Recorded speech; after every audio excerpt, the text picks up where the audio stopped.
They say a feast can change destiny, but no one told Mara Whitlock that it would be her own. A poor widow, a farm on the verge of collapse, and a wealthy bride ordered her to stay hidden behind the kitchen door, not to see, not to hear, not to know.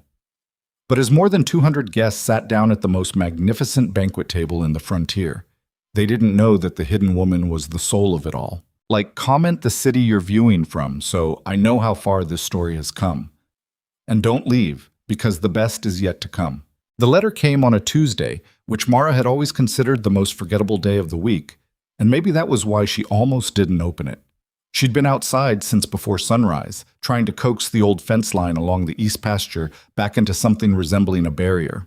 2 posts had rotted clean through over the winter, and she'd lost 3 chickens already to whatever was coming out of the tree line at night. Fox, most likely, or something bigger she didn't want to think about. Her hands were dirty, her back ached in the particular way it had started aching since she turned 42, and the letter had been sitting on the kitchen table since the postwriter dropped it at noon. She didn't read it until supper, when the light was going orange through the single west-facing window and the cabin had gotten quiet in the way it always got quiet now. The kind of quiet that had a shape to it, the outline of a man who no longer sat across from her. Elias had been gone 14 months. The letter was from a law office in Dunbar, the county seat 20 miles east. It was addressed to Mrs. Mara Whitlock in handwriting so precise it almost looked printed, and it informed her, in the clipped language of men who charged by the sentence, that the outstanding balance on the Whitlock land note, $230, accrued over the 3 years since Elias had taken the loan to sink the second well, was now past due. Payment in full was expected within 60 days, or proceedings to reclaim the property would commence. Mara read it twice. Then she folded it along its original creases and set it next to her plate and finished her supper because the food was there and wasting it solved nothing. $230. She had $41 and some change in the tin box under the floorboard. She knew that number without counting. She'd been counting it every few weeks for months, the way a sick person checks their own pulse. Not because checking helps, but because not knowing feels worse. She didn't sleep much that night. She lay on her side of the bed. Still her side, still 14 months later, and looked at the dark ceiling and tried to think practically. She was good at practical. It was the one thing the years had given her in exchange for everything else they'd taken. Elias had been the dreamer. She'd been the one who figured out how to make the dreams fit the actual ground they were standing on. That division of labor had worked well enough for 19 years. Without him, she had to be both, and she wasn't sure she was doing either one right. By morning, she had a list. It was short and not very encouraging, but it was a list. She could sell part of the herd, what was left of it after the hard winter, but that would cripple next year's operation.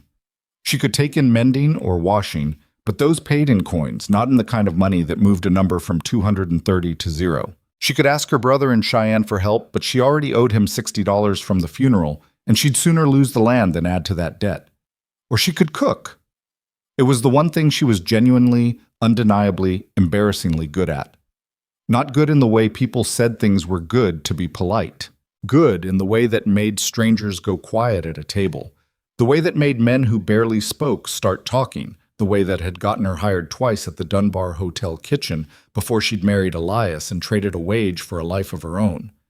She'd heard talk through the irregular channels of frontier gossip, the feed store, the post office, the women at the Methodist social she attended more out of habit than conviction, that the Mercer Ranch was hosting a wedding in 6 weeks. Not a small wedding. The Mercers didn't do things small from what she understood, and this one apparently involved the Ashcroft family out of Denver, which meant money and expectations in quantities Mara could barely picture. A wedding that size needed a cook, not a ranch cook slinging beans and biscuits. A real cook. Someone who could plan and execute a feast for 200 people across a full day of celebration. She knew she could do that. She also knew that knowing it and convincing anyone else of it were 2 entirely different problems. She wrote a letter that morning.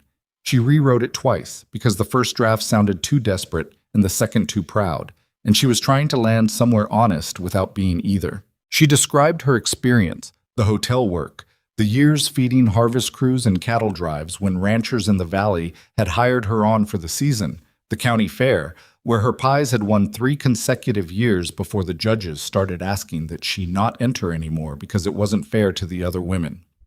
She listed what she could prepare, what she'd need in terms of supplies and kitchen access, and what she expected to be paid. She wrote that number down and then stared at it. $250 for 6 weeks of work, all supplies provided, payable upon completion of the wedding day. It was more than she'd ever asked for anything. It was also, she'd calculated sitting at that table in the gray morning light, exactly enough. Enough to clear the land note, enough to carry her through the rest of the year, enough to keep the farm that Elias had spent the last healthy years of his life building into something worth keeping.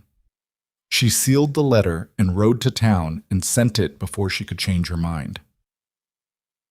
The reply came back in 4 days, which surprised her.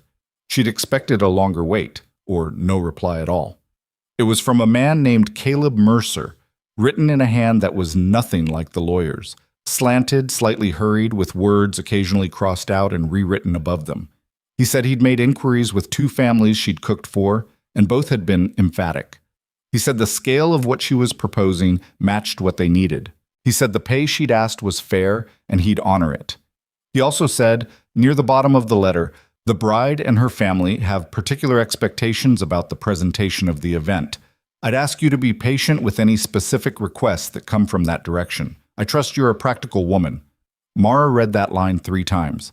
It had the quality of a warning dressed up as a compliment, and she filed it somewhere in the back of her mind where she kept things she expected to matter later. She wrote back and said she'd be there the following Monday. The Mercer Ranch was bigger than she'd imagined, which was saying something because she'd been picturing it for 4 days. The main house sat on a rise above a wide creek, 2 stories, white painted, with a covered porch that wrapped around 3 sides. Behind it spread the functional architecture of a working cattle operation: barn, bunkhouse, smokehouse, a long, low building that she assumed was the second cookhouse they'd mentioned, and beyond that, grazing land that rolled out toward the mountains in a way that made the horizon look like something from a painting rather than a place where actual work got done. Caleb Mercer met her in the yard. She'd expected someone who looked like the ranch, imposing, polished, a little cold. He was none of those things. He was maybe 45 with a lean build that spoke of work rather than leisure, dark hair going gray at the temples, and the kind of hands you noticed because they'd clearly spent more time on fence posts and rope than on a desk. He looked like a man who'd built what he had and hadn't entirely stopped being surprised by it. "Mrs. Whitlock," he said, and extended his hand, which she shook. "Glad you made the trip." "It's a good road," she said, which was mostly true. "Come on, I'll show you the kitchen." He paused. "Actually, I should mention, Vivian arrives this afternoon. She and her family will be staying through the wedding. I'd appreciate it if you and I could talk through the logistics before she gets here." "All right," Mara said.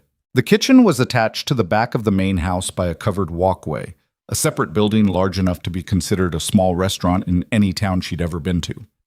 It had 2 wood-burning ranges, a long work table, proper ventilation cut into the ceiling, and a cold storage room with an actual door rather than just a section of dirt floor. Someone had invested real money in this kitchen, and not recently.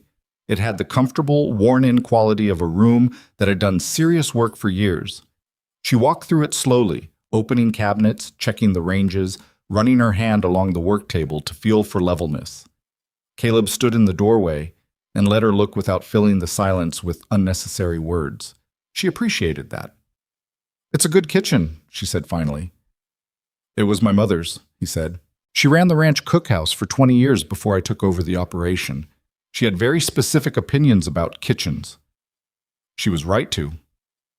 "Yes," he said. "She generally was." He looked at the room for a moment with an expression she couldn't quite classify. Not sad exactly, but the kind of quiet that comes after something is over.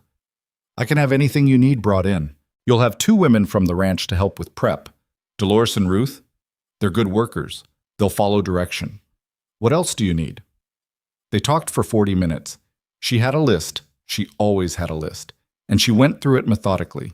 He asked reasonable questions and didn't challenge her on anything, which told her either that he trusted her judgment or that he genuinely didn't know enough about what she was planning to push back on.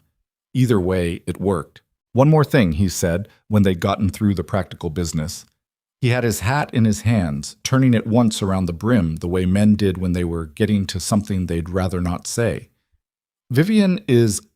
She has very particular ideas about how the event should be perceived, about who's visible and who isn't. Mara waited.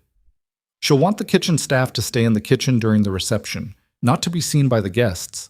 I want to be straight with you about that, because I think you deserve to know it going in, rather than finding out when she arrives. Mara looked at him. He met her eyes and didn't look away, which she respected even if she didn't like what he was saying. "I understand," she said. "I want you to know I don't, Mr. Mercer." She kept her voice even. "I came here to do a job. I'll do it. What happens after that is the wedding party's business, not mine." He looked like he wanted to say something else. He didn't. "All right then. I'll have someone show you to your room."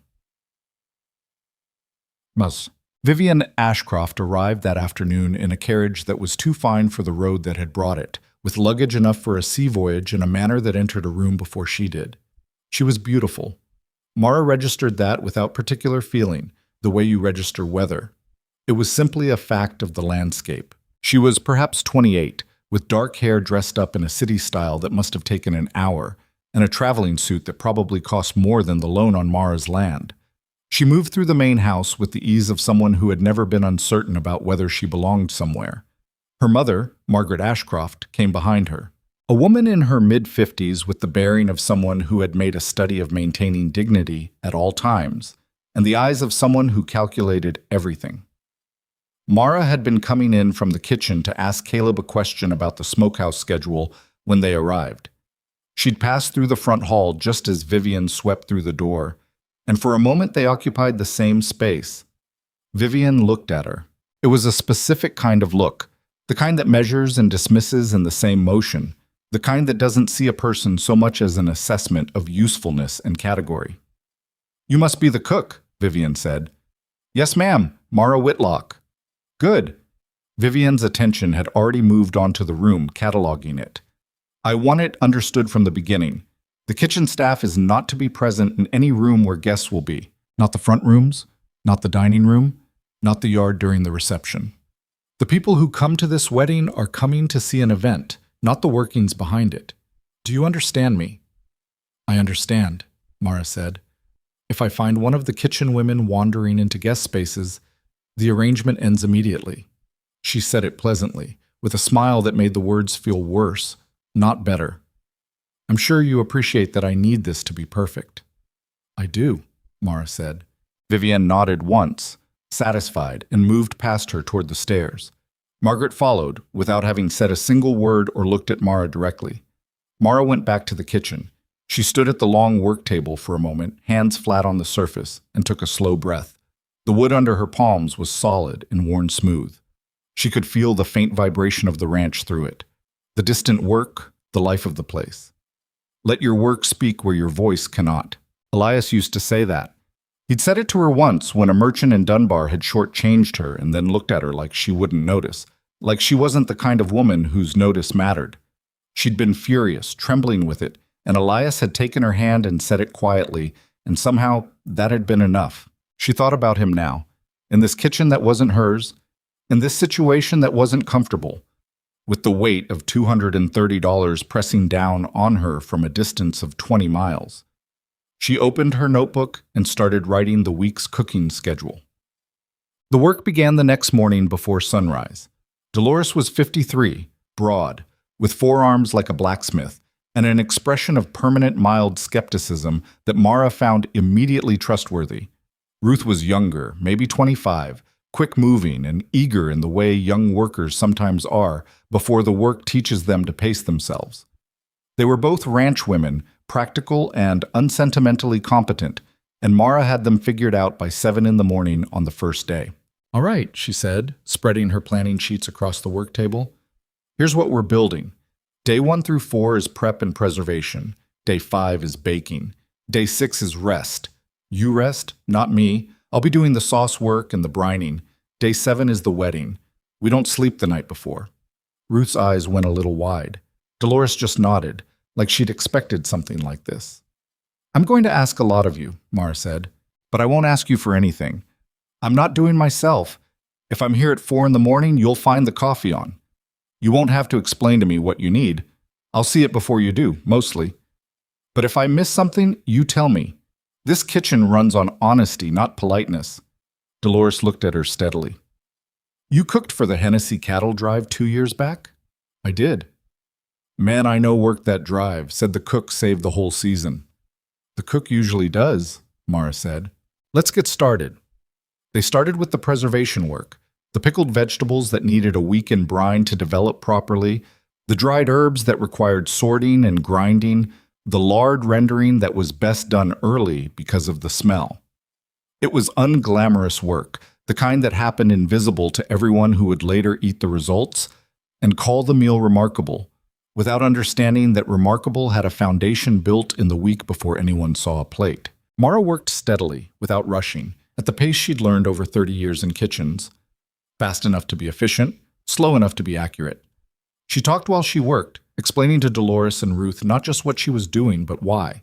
Because workers who understood the reasoning behind a technique didn't need to be corrected when the situation changed. Why do we salt the brisket 3 days out? Ruth asked on that first afternoon. Because the salt has to travel, Mara said. People think salting is about surface flavor. It isn't. Given enough time, salt moves through meat. It changes the protein structure. By the time it goes over heat, the whole piece is different. More tender, more even. You salt a brisket the morning of the wedding, you get a different animal than if you salted it 3 days ago.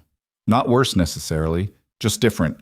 And for what I'm planning, different won't do. Ruth was quiet for a moment, clearly thinking about this. How did you learn that? My mother, Mara said, and then 30 years of screwing it up just enough times to understand why she was right. Dolores made a sound that might have been a laugh. She didn't see much of the main house in those first days. She was up before the ranch, down after it, and the kitchen occupied all the space between. She heard Vivian occasionally, her voice carrying through walls, the sound of displeasure traveling distance the way displeasure tends to. But the kitchen was its own world, and Mara had drawn the borders of it deliberately. On the third morning, she was alone in the kitchen at 5 o'clock, starting the sourdough that needed a full day's rise, when she heard the back door open. She didn't turn around immediately. The back door was the kitchen door, and at this hour it was probably one of the ranch hands after something, or Dolores come early. I hope that coffee's real, said a voice she recognized, and she turned to find Caleb Mercer standing in the doorway in his work clothes, hat in hand, looking slightly uncertain about whether he was intruding. It's real, she said. Cup's on the shelf there. He poured himself coffee and stood at the far end of the work table, watching her work without making it uncomfortable. She'd encountered people who watched you work like they were inspecting you, and people who watched like they were genuinely curious, and those were different experiences. He was the second kind. Early, she said. Always am, he said. This is usually when I walk the property before anyone else is up. See what the night left. He paused. I don't usually stop in the kitchen. You don't have to explain yourself, she said. It's your kitchen. It feels more like yours right now. She considered that. For 6 weeks. For 6 weeks, he agreed. He looked down at his cup. How's it going? The prep work? On schedule? Dolores says you know what you're doing. Dolores doesn't say much. No, which is why it means something when she does. He looked at the loaves she was shaping, his head tilted slightly. What kind of bread is that? Sourdough. This particular starter is 11 years old. I brought it with me from home. She set the last loaf and covered it with cloth. My mother gave it to me when I married. She said a cook's starter is like a signature. It's specific to you, it carries history, and if you let it die, you can't just replace it. He was quiet for a moment. That's a good way to put it. She was a practical woman, Mara said. Made everything sound practical, even the things that weren't. My mother was the same. He glanced around the kitchen again, and she saw that look cross his face again, the one she'd noticed the first day, the complicated quiet. She would have liked you. Mara didn't know what to do with that, so she moved on to the next task. But she didn't dislike hearing it. He finished his coffee, rinsed his cup, which she noted, and left before the ranch came fully awake. By the end of the first week, she had the brisket brining, 8 varieties of pickle working, 4 kinds of bread scheduled, 3 pies cooling in the cold room with their crusts set, and the rough structure of the wedding menu confirmed in every detail. She also had an increasingly clear picture of the fault lines running through the Mercer ranch. The ranch hands were careful around Vivian, not respectful. There was a difference, and Mara had spent enough time around men who worked hard for their living to know when deference was genuine versus performed. They spoke to Caleb differently, shorter, easier, the language of men who knew each other's trouble. With Vivian, they were polite with the specific politeness of people managing a situation they didn't trust. Margaret Ashcroft appeared in the kitchen door on the 4th day, which surprised Mara.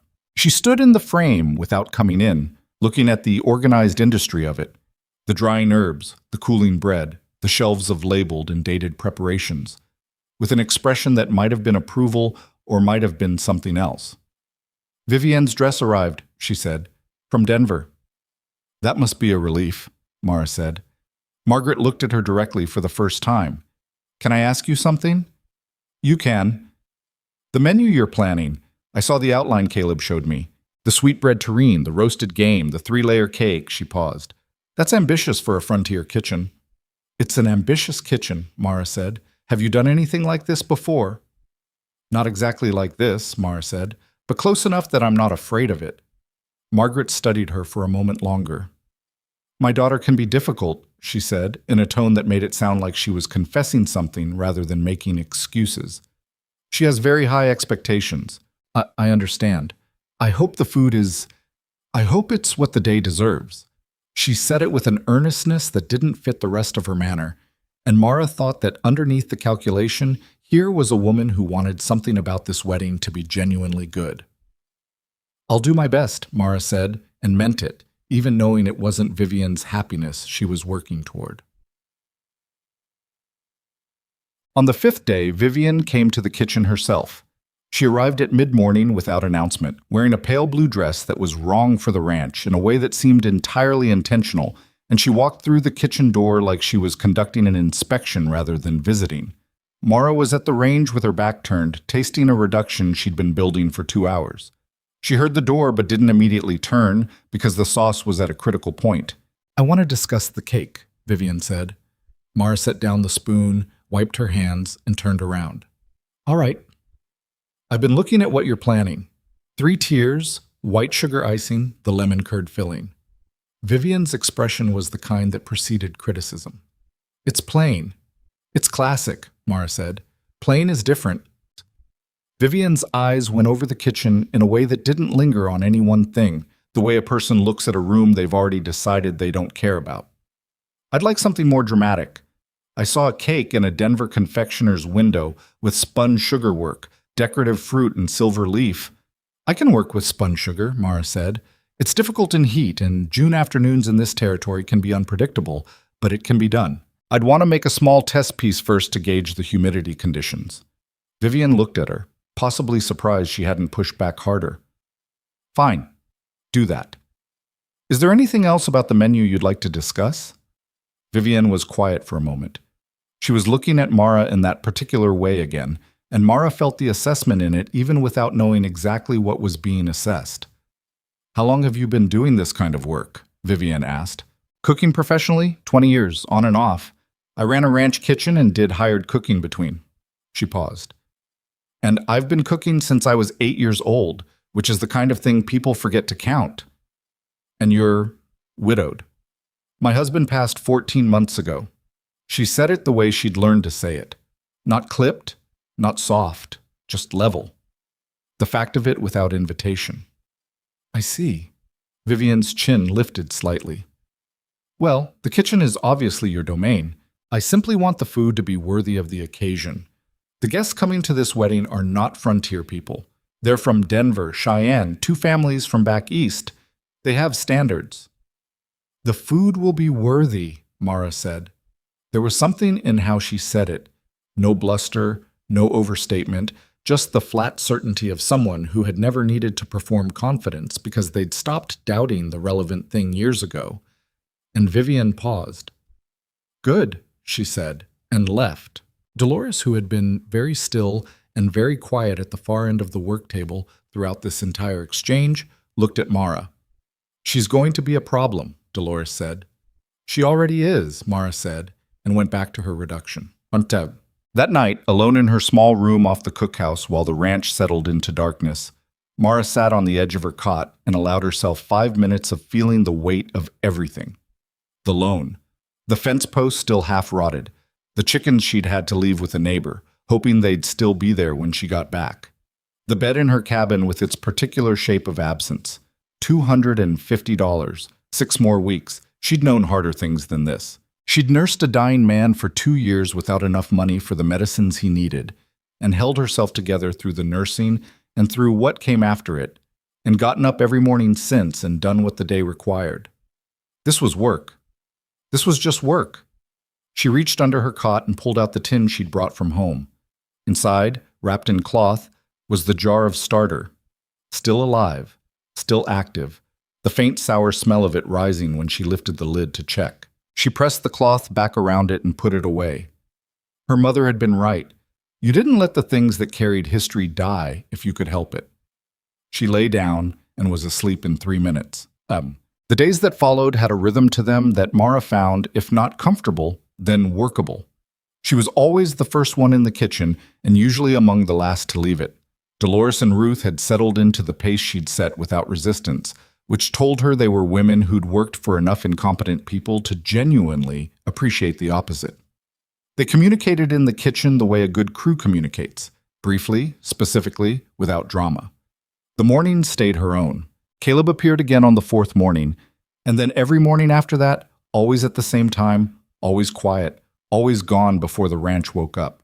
He brought nothing and asked for nothing except the coffee she kept hot, and their conversations happened in the margins, between one task and the next, in the natural pauses that real work creates. "You run this ranch alone?" she asked him one morning around the end of the first week. He was leaning against the doorframe, cup in both hands. "For 8 years now. My father built it. Left it to me when he died." "That's a lot of land to manage." "It is." A pause. "It's also a lot of land to manage alone, which is the part that's harder to say out loud." She looked at him. He wasn't looking back at her. He was looking at the window, or through it, at the early morning gray outside. "Is that why—" She stopped. "Why the engagement?" He made a small sound that wasn't quite a laugh. "Partly. The Ashcroft family has railroad connections. There's a land deal involved, a right-of-way through the south pasture that would change what this ranch is worth considerably." He set down his cup. "That's the part I'm not supposed to say out loud either." "You don't have to tell me your business." "No," he said. "I know." He was quiet for a moment. "But you're not a gossip, and I'm tired of saying the comfortable version of things." Mara looked at her bread dough. "The comfortable version of things is its own kind of lie." "Yes," he said. "That's exactly right." The morning light was coming through the window now, the ranch starting to stir beyond the walls. In a few minutes, the kitchen would belong to the work, and these careful, quiet conversations would disappear into the noise of the day. She wasn't sure what they were these mornings. She wasn't sure she wanted to name them, but she found, when she examined herself honestly in the way that nighttime allows, that she didn't want them to stop. That recognition arrived quietly, and it troubled her. She was a practical woman. She knew what was practical. And what was practical, given the landscape of her life and his, given who she was and who he was, and what the next 6 weeks were supposed to be, was to fold this thing down carefully and put it somewhere it couldn't grow. She knew how to do that. She'd had practice. She went back to the bread. The mornings had become the one thing Mara didn't examine too closely, because examining things too closely had a way of ending them. It was the 2nd week now, and Caleb came to the kitchen every dawn without either of them having agreed to it. He didn't announce himself, and she didn't prepare for him. He simply appeared at the back door at 5 o'clock or thereabouts, poured his coffee, and stood in whatever space the kitchen's current work allowed him. Sometimes they talked, sometimes they didn't. Both kinds of mornings had their own quality, and she'd stopped pretending she didn't notice the difference. The work itself was expanding the way serious cooking always does, each completed task revealing 3 more underneath it. The spun sugar test she'd promised Vivian had taken 2 attempts and most of one afternoon, and the result was adequate, but not what she wanted. She'd scrapped it and started over with a different technique, one that traded the decorative drama for structural reliability, And the second version held. Ruth had watched both attempts with wide eyes, and when Mara pulled the successful test piece from the cooling shelf and set it on the table, Ruth had said quietly, "I didn't know food could look like that." "Most people don't," Mara said, "which is why it works." She'd sent a note to Vivian through one of the house girls describing the adjustment and explaining why it was the better choice without framing it as a choice at all, just information presented as settled matter. She'd learned years ago that some people accept decisions more readily when those decisions arrive without the form of a question. Vivian's reply had come back in 2 lines. "Fine. It should be spectacular." Mara had put the note in her apron pocket and gone back to work. The kitchen had become its own contained world, and within that world, things functioned. Dolores managed the cold storage with a precision that Mara had stopped taking for granted and started actively admiring. Ruth had an instinct for timing. She could tell by smell alone when something on the range needed attention, which was a gift that couldn't be taught, only recognized and used. The 3 of them had stopped explaining themselves to each other around the middle of the first week and moved into the efficient shorthand of people who've established trust through repetition rather than conversation. Outside the kitchen, the ranch was doing what ranches do: the grinding, non-romantic work of keeping animals alive and land productive. Mara saw it in pieces. Through the window over the work table, in the 15 minutes she allowed herself after the midday meal to walk to the creek and back, in the faces of the hands who sometimes appeared at the kitchen door asking, with varying degrees of directness, whether there was anything left over. There always was. She cooked for extra because she cooked for extra. It was habit. It was instinct. It was the understanding that a fed work crew was a better work crew and that surplus was never actually wasted on a working ranch. Word got around. By the end of the first week, the men had started leaving their hats at the door before they knocked. Caleb noticed. "You've done something to the crew," he said one morning, the 8th or 9th morning. She'd stopped counting. "They're, I don't know, less surly." "I've been feeding them properly," Mara said. "It's not complicated." "Tom Greer hasn't complained about anything in 4 days," Caleb said. "Tom Greer has complained about something every single day since I hired him 6 years ago. It's practically how he communicates." "What did he say when I gave him the extra biscuits?" Caleb looked at her. "How did you know about that?" "Because he's the one who stood at the door longest without asking," she said. "Men who want something but won't say so have a particular posture. I've been watching it my whole life." He was quiet for a moment in the way he got quiet when something she said had landed somewhere he hadn't expected. She'd started recognizing that particular silence. It had a different quality than his other silences, a kind of stillness that suggested he was placing something rather than ignoring it. "What did he say?" she asked again. "He said you cooked like somebody's mother who actually liked you," Caleb said, which from Tom is the equivalent of a written testimonial. Mara felt something shift in her chest, small and inconvenient. She turned back to the range. "I'll make sure there are extra biscuits Friday," she said. "The men work harder when the weekend's well." "Mara." He said her name, just her name, and she didn't turn around immediately. "Thank you for that, and for how you've handled things here." She turned around then, because not turning would have been its own kind of statement. He was standing with his coffee, looking at her with an expression that she didn't try to interpret, because she'd made a decision not to interpret his expressions, and she was going to keep that decision. "I'm doing the job," she said. "You're doing more than the job," he said, "and I think you know it." She held his gaze for a moment, then picked up her knife and went back to the carrots that needed dicing. "Go walk your property," she said, "before the day gets away from you." He left. The kitchen exhaled around her, and she stood very still at the work table for a few seconds before she made herself start cutting. The carrots needed to be uniform. That required attention. She gave it all of hers. The middle of the second week brought a change in Vivian's behavior that Mara had been half expecting and had prepared for in the way you prepare for weather. You can't stop it. You can only make sure the roof is sound. It started with small things. A comment, delivered to Mara's back as she was reviewing the larder inventory, that the kitchen smelled too strongly and perhaps the ventilation needed adjusting.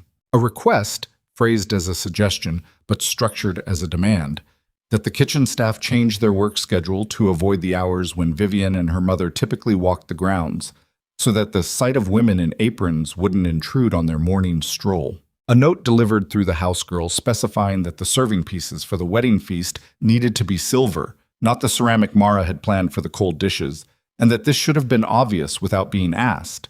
Each thing, taken alone, was manageable. Together they formed a pattern that Mara recognized the way you recognize a particular smell in the air before a storm. She adjusted the ventilation. She rearranged the schedule without remarking on the reason. She sent back a note about the silver serving pieces that said precisely that silver would be sourced before the end of the week, without mentioning that the ceramic had been her choice for a reason involving temperature retention that Vivienne would neither understand nor care about. Dolores watched all of this without commenting until the afternoon of the 4th day of the 2nd week, when Vivienne appeared in the kitchen doorway unannounced while they were deep in the pastry work, looked at the organized, controlled chaos of it, and said loudly, to no one in particular, "I had no idea this many people were required to produce one menu. I hope the results justify the expense." She left without waiting for a response. Dolores looked at Mara. "Don't," Mara said. "I wasn't going to say anything." "You were going to say something." Dolores was quiet for 3 seconds. "That woman has never been hungry a day in her life." "No," Mara said, "she hasn't, which means she doesn't know what it costs to make a meal like this one, and it's not our job to teach her." "Then whose job is it?" Mara pressed the heel of her hand into the pastry and didn't answer. Some questions were their own answer. What she didn't say, what she kept folded down inside herself with the same discipline she applied to everything else, was that Vivienne's comments were landing somewhere more tender than she'd expected. Not because the woman's opinion mattered, it didn't, but because there was a particular kind of wound that came from being invisible in a place where your labor was the center of everything, and Mara had spent enough of her life navigating that wound to know when it was being pressed. She was a widow on a failing farm who had come here because she needed money. She knew exactly what she was in this situation and what she wasn't. She'd come in with her eyes open. What she hadn't calculated for, and what she was only now beginning to understand was the real complication, was the kitchen at 5 in the morning and the man who stood in it with her. It was the 11th day when the conversations changed. Caleb arrived at his usual time, poured his coffee at his usual shelf, and stood at his usual end of the work table. She was working on the pastry shells for the terrine, a delicate job that required concentration, and for a few minutes they existed in companionable silence. Then he said, "Can I ask you something that isn't about the food?"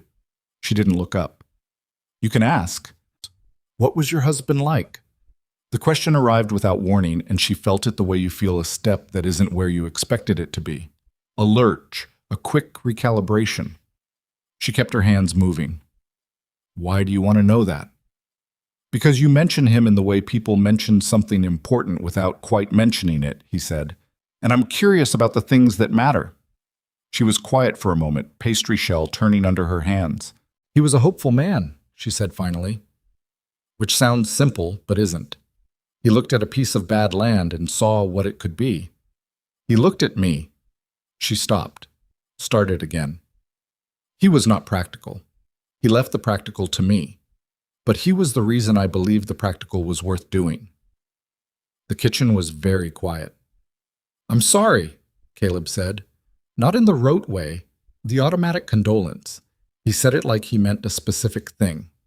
"It was 14 months ago," she said. "Time doesn't really work the way people say it does." She looked up at him then. He was looking at his coffee cup, and there was something in the set of his shoulders that she recognized. Not grief exactly, but its long aftermath. The way a person looks when they've been carrying something so long they've stopped noticing the weight except when someone names it. "Who did you lose?" she asked. He looked up. He hadn't expected her to ask. "My brother," he said. 3 years back. He was going to run the north section. We'd planned it since we were boys." He paused. "After he died, I took on the whole operation alone, which was the right thing to do. Also the loneliest thing I've ever done." "Yes," she said simply. He looked at her. "You understand that? Running something alone that was built for 2 people? Yes." She turned the pastry shell, checking the edge. "You learned to do it. It's not the same as it being fine." He set down his coffee. He looked like he was going to say something and then didn't, and then he did. I don't want to build the wrong life. I've spent 3 years building what's in front of me, and I'm only recently starting to ask whether it's the right thing. The sentence landed in the kitchen and stayed there. Mara looked at him steadily. That's not a question I can answer for you. I know. He picked up his hat. I'm not asking you to. Well, he left, and the kitchen was ordinary again, and Mara stood at the work table until her hands remembered what they were doing. She was not going to think about what he meant. She was not going to read something into a sentence spoken by a man who was 6 weeks away from marrying another woman, spoken in a kitchen at 5 in the morning when the whole world was still soft and not quite real yet. She was a practical woman. She was going to be practical. She went back to her pastry. Vivienne escalated on the 15th day. She came to the kitchen in the afternoon, and this time she didn't look at the room or the work. She looked at Mara directly with an expression that had the particular quality of someone who has decided to stop being indirect. I've been thinking about the presentation, she said, at the feast itself. The serving. All right, Mara said. I'd like the serving to be handled entirely by men. Ranch hands in clean clothes. The kitchen women shouldn't appear at all during the meal, obviously. Guests shouldn't see who cooked the food. That's not the impression I want. But I also don't want women carrying plates. It looks like domestic help. It changes the impression of the event. Mara looked at her. The people who will be carrying plates are the people who've been working in this kitchen for 2 weeks. They know where everything goes, how it's served, what temperature it needs to be. If you replace them with ranch hands who've never handled a service, I'm not asking about the logistics, Vivienne said. I'm telling you how it will be. You'll risk the food, Mara said. Not because the men aren't capable, but because service is a skill, and the women I have it, and your ranch hands don't. Vivienne's expression didn't change. Then you'll need to train the ranch hands. In how much time? However much time is required. A pause. I'm sure a woman with your experience can manage something so simple. The word landed with the precision Mara suspected was intentional. Simple. The way it minimized everything behind it. The weeks of planning, the pre-dawn mornings, the skill that had accumulated over 30 years of this being the thing she did best in the world. She held still. I'll see what can be done, she said. Vivienne left. Dolores appeared from the cold storage room, where she had very definitely been within earshot. She said nothing. Ruth, at the range, kept her eyes on what she was doing with the careful attentiveness of someone who knows the temperature in the room has changed. Mara stood at the work table and put her hands flat on the surface and breathed. $250. 60 days. The fence posts and the chickens and the tin under the floorboard. She picked up her notebook and started writing a training schedule for 2 ranch hands.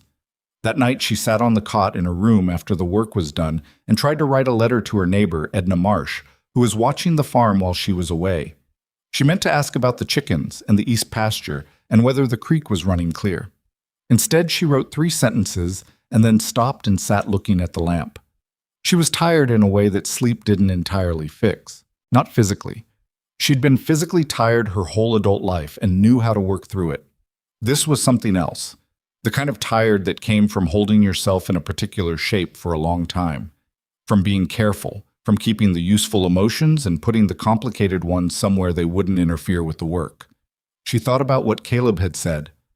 I don't want to build the wrong life. She thought about the way he'd said her name, once, just once, in the middle of an ordinary morning, and how much information that single word had carried. She was not a young woman. She was not a naive one. She knew the difference between a person who was lonely and reaching toward the nearest available warmth and a person who was seeing something real. She thought she knew the difference. She'd thought that before, and she'd been right about Elias. And she didn't know if she trusted herself to be right about anything as important as this. She put the letter away unfinished and went to sleep. On the 17th morning, Caleb brought something with him. It was bread. A small loaf, slightly irregular, the crust color a little uneven. He set it on the work table when he came in and stood back from it the way a person stands back from something they're not sure about. I tried to make your recipe, he said. The one you explained to Ruth. The no-knead overnight bread. She looked at it. She picked it up and turned it over in her hands and pressed the crust. She tore a small piece from the bottom. You underproofed it, she said. The crumb's too tight. Did you give it the full 12 hours?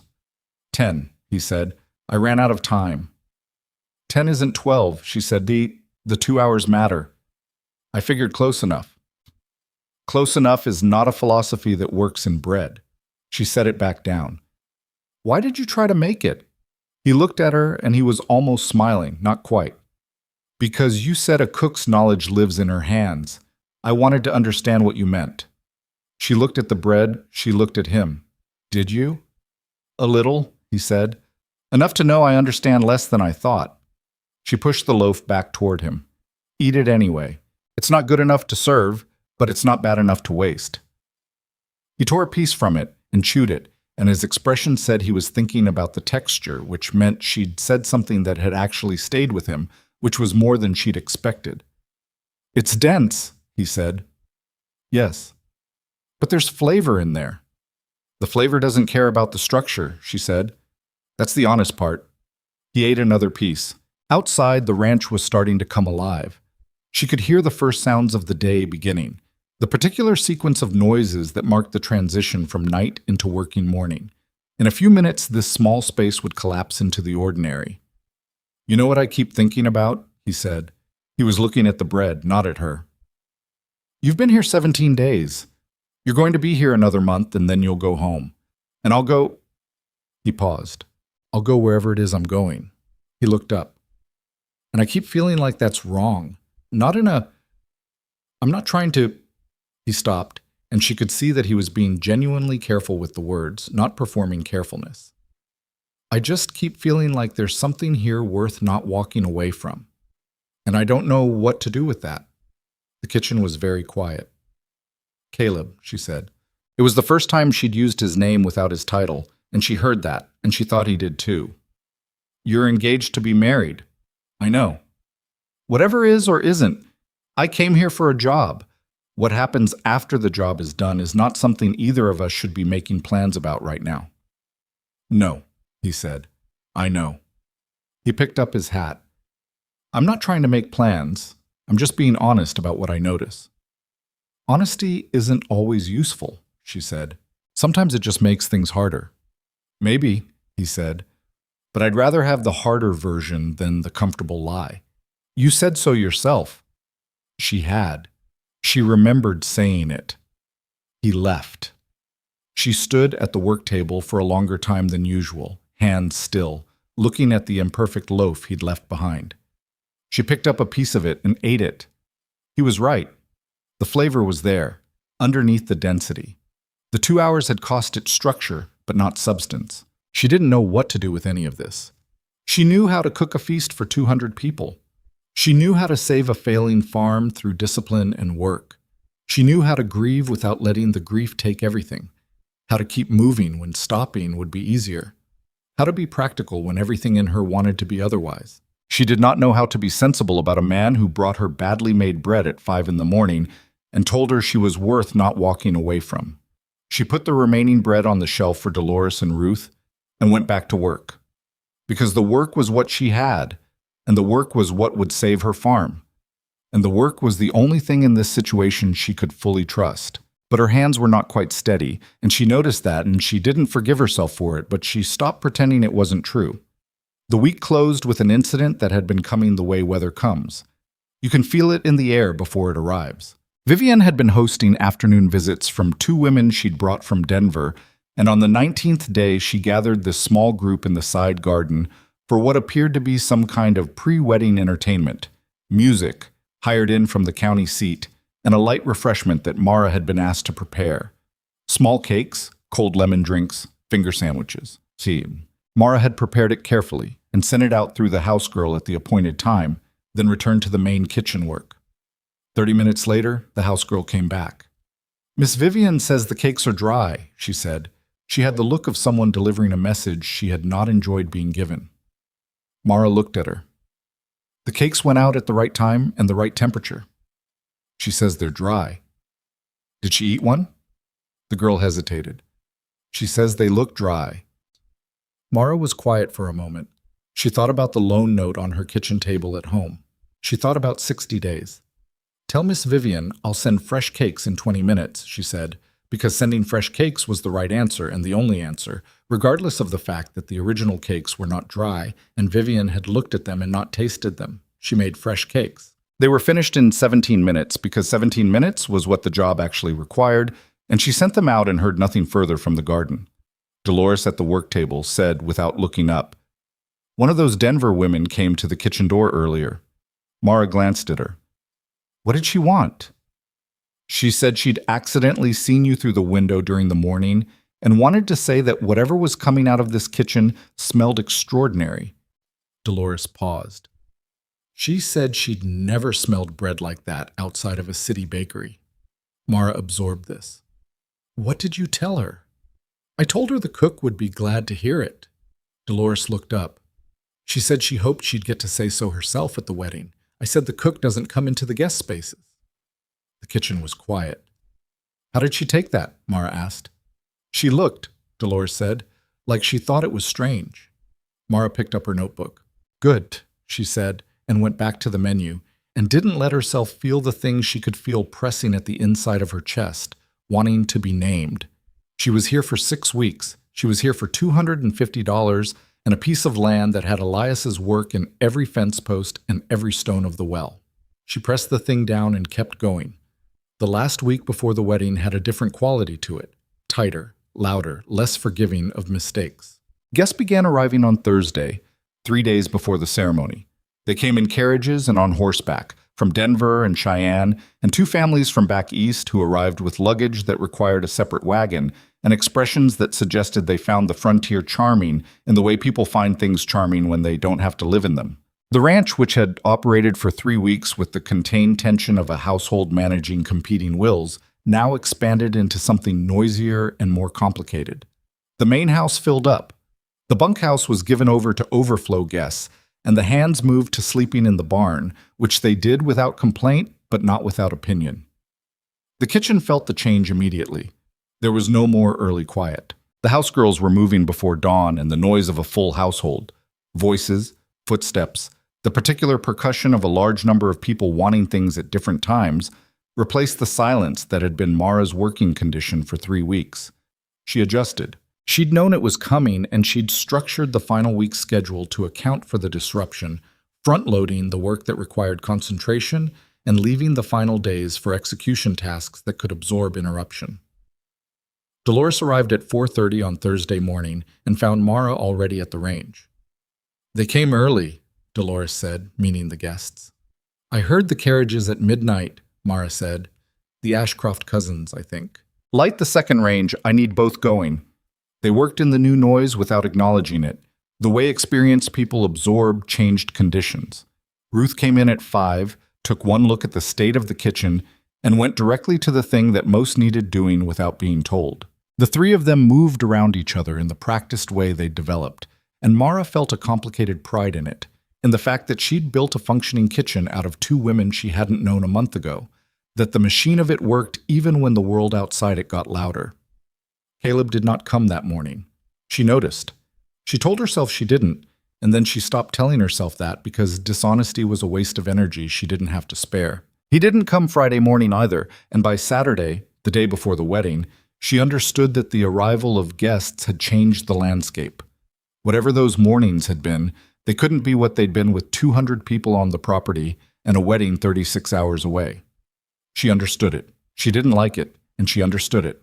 On Saturday afternoon, she saw him briefly, across the yard, walking with a group of men she didn't recognize, the Ashcroft cousins, and what appeared to be a railroad associate based on the suit that was wrong for the land it was standing on.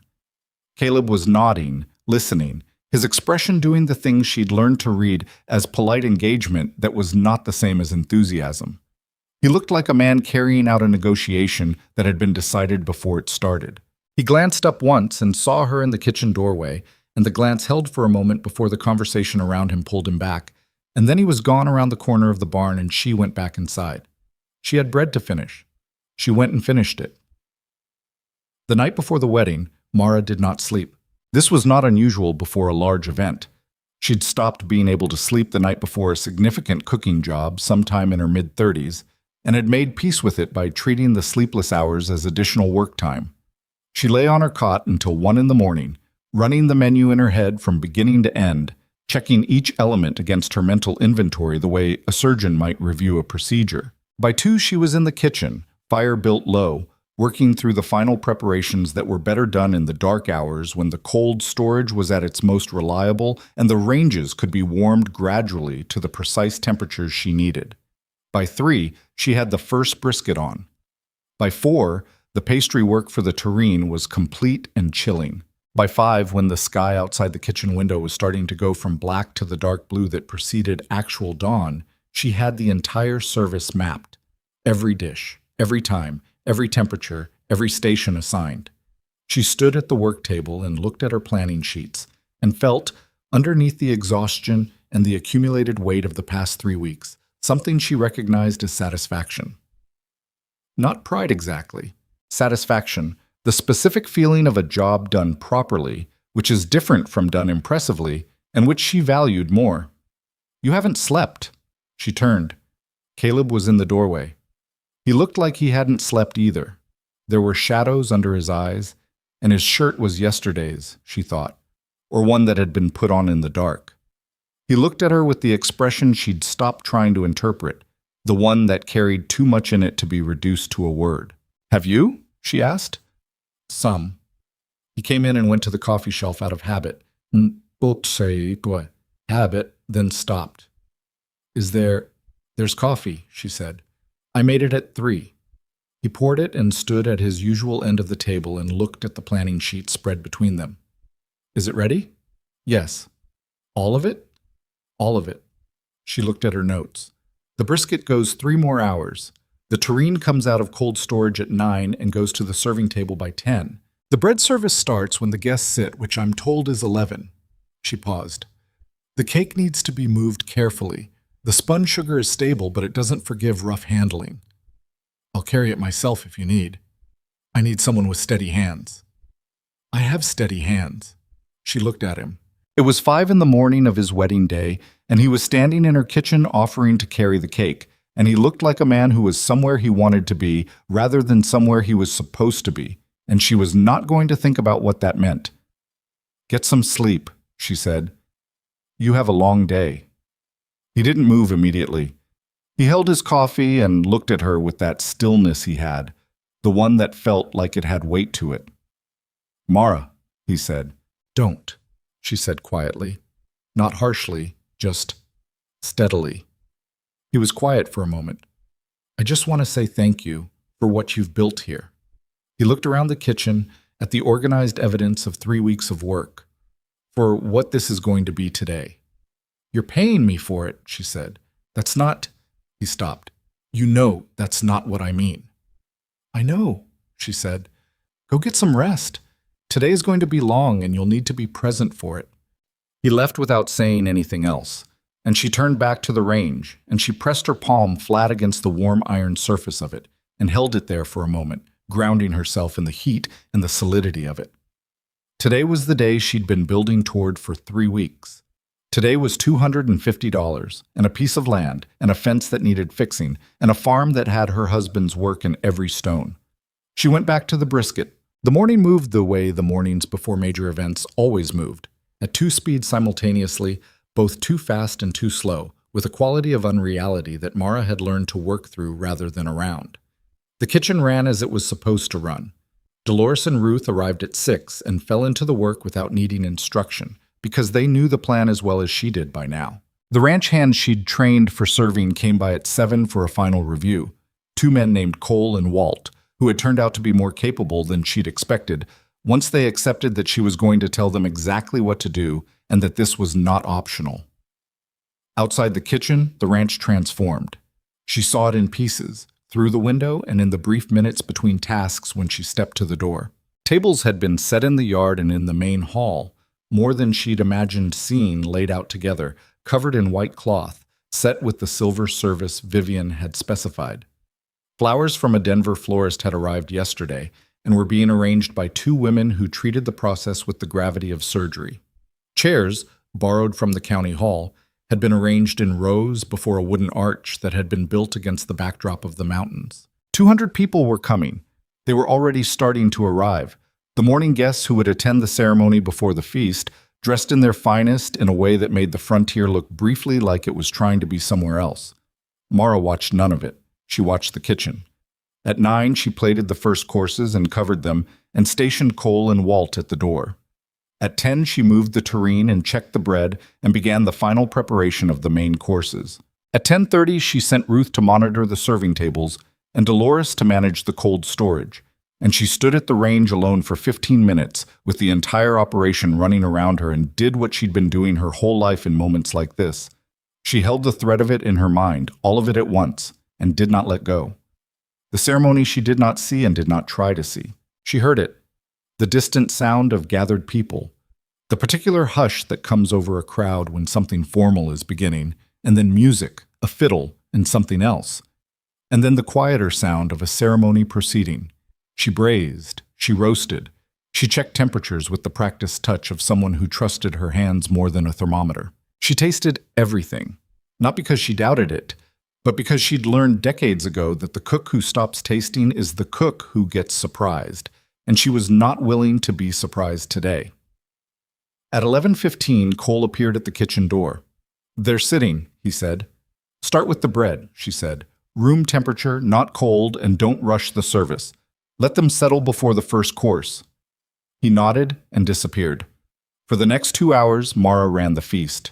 It was the most demanding cooking she had done in years, and it was also, in the particular way that truly hard work sometimes reveals itself, among the most satisfying. Every element came out right. Not perfect, because nothing is perfect, and perfection is a child's idea of quality, but right. The brisket had the texture she'd been chasing for 3 days, the bark on the outside and the interior that yielded without falling apart. The tureen had held its shape and its temperature. The bread was the bread she'd been making for 20 years, the starter she'd carried from home doing what it always did, producing a crumb and a crust that people couldn't quite explain and couldn't quite stop eating. Cole came back at intervals with reports. "They're on the second course," and then, "A woman in a green dress asked who made the tureen," and then, his voice carrying something she recognized as genuine, "Mrs. Whitlock, I don't know what you did to that brisket, but the man from Denver just asked me if he could have the recipe." "Tell him it's a family secret," she said, which was not entirely untrue. Ruth came in from the serving area at 1 o'clock with the expression of someone who has witnessed something and is still processing it. "They're talking about the food," she said. "All of them. I heard 4 separate conversations. Not about the wedding, about the food, about the bread." She paused. "About you. I mean, they don't know about you. They're asking about the cook, but they don't know—" She stopped. "They don't know your name." "That's fine," Mara said, and meant it, mostly. "It's not fine," Ruth said, with a heat that surprised Mara. "You made all of this, every bit of it. They should know." "Ruth," Mara kept her voice even, "go check the cake table." Ruth went, but she went with her jaw set in a way that said she was not entirely done with the subject. Dolores, who had heard the exchange, looked at Mara. "She's not wrong," she said. "I know she isn't," Mara said. "Check the cold storage. We're going to need the dessert service in 40 minutes. The dessert service began at 2 o'clock, and Mara stayed at the range through it, cleaning down and organizing for the second service of the afternoon. Smaller plates, sweet things, the cake as centerpiece. She was tired in the bone-deep way of someone who had been working for 10 hours on no sleep, and she was running on the specific fuel that adequate preparation provides. The knowledge that you have done every possible thing you could do, and what remains is simply execution. She did not expect what happened next. She heard Vivian's voice before she saw her, the particular carrying quality of it, amplified by some occasion Mara couldn't see. She was at the kitchen door checking on the dessert relay when she caught the edges of it. She stepped into the covered walkway between the kitchen and the main house, not into the guest space, just the threshold, and heard clearly. Vivian was standing near the cake, surrounded by a gathered group of women who had the look of Denver money and social attention, and she was speaking with the manner of someone at the center of something they've arranged for themselves. "I'll plan myself, really. I have very specific ideas about food, and when you're hosting something at this scale, you have to be involved in every detail. The brisket recipe has been in my family." Mara stood very still. "And the bread, of course.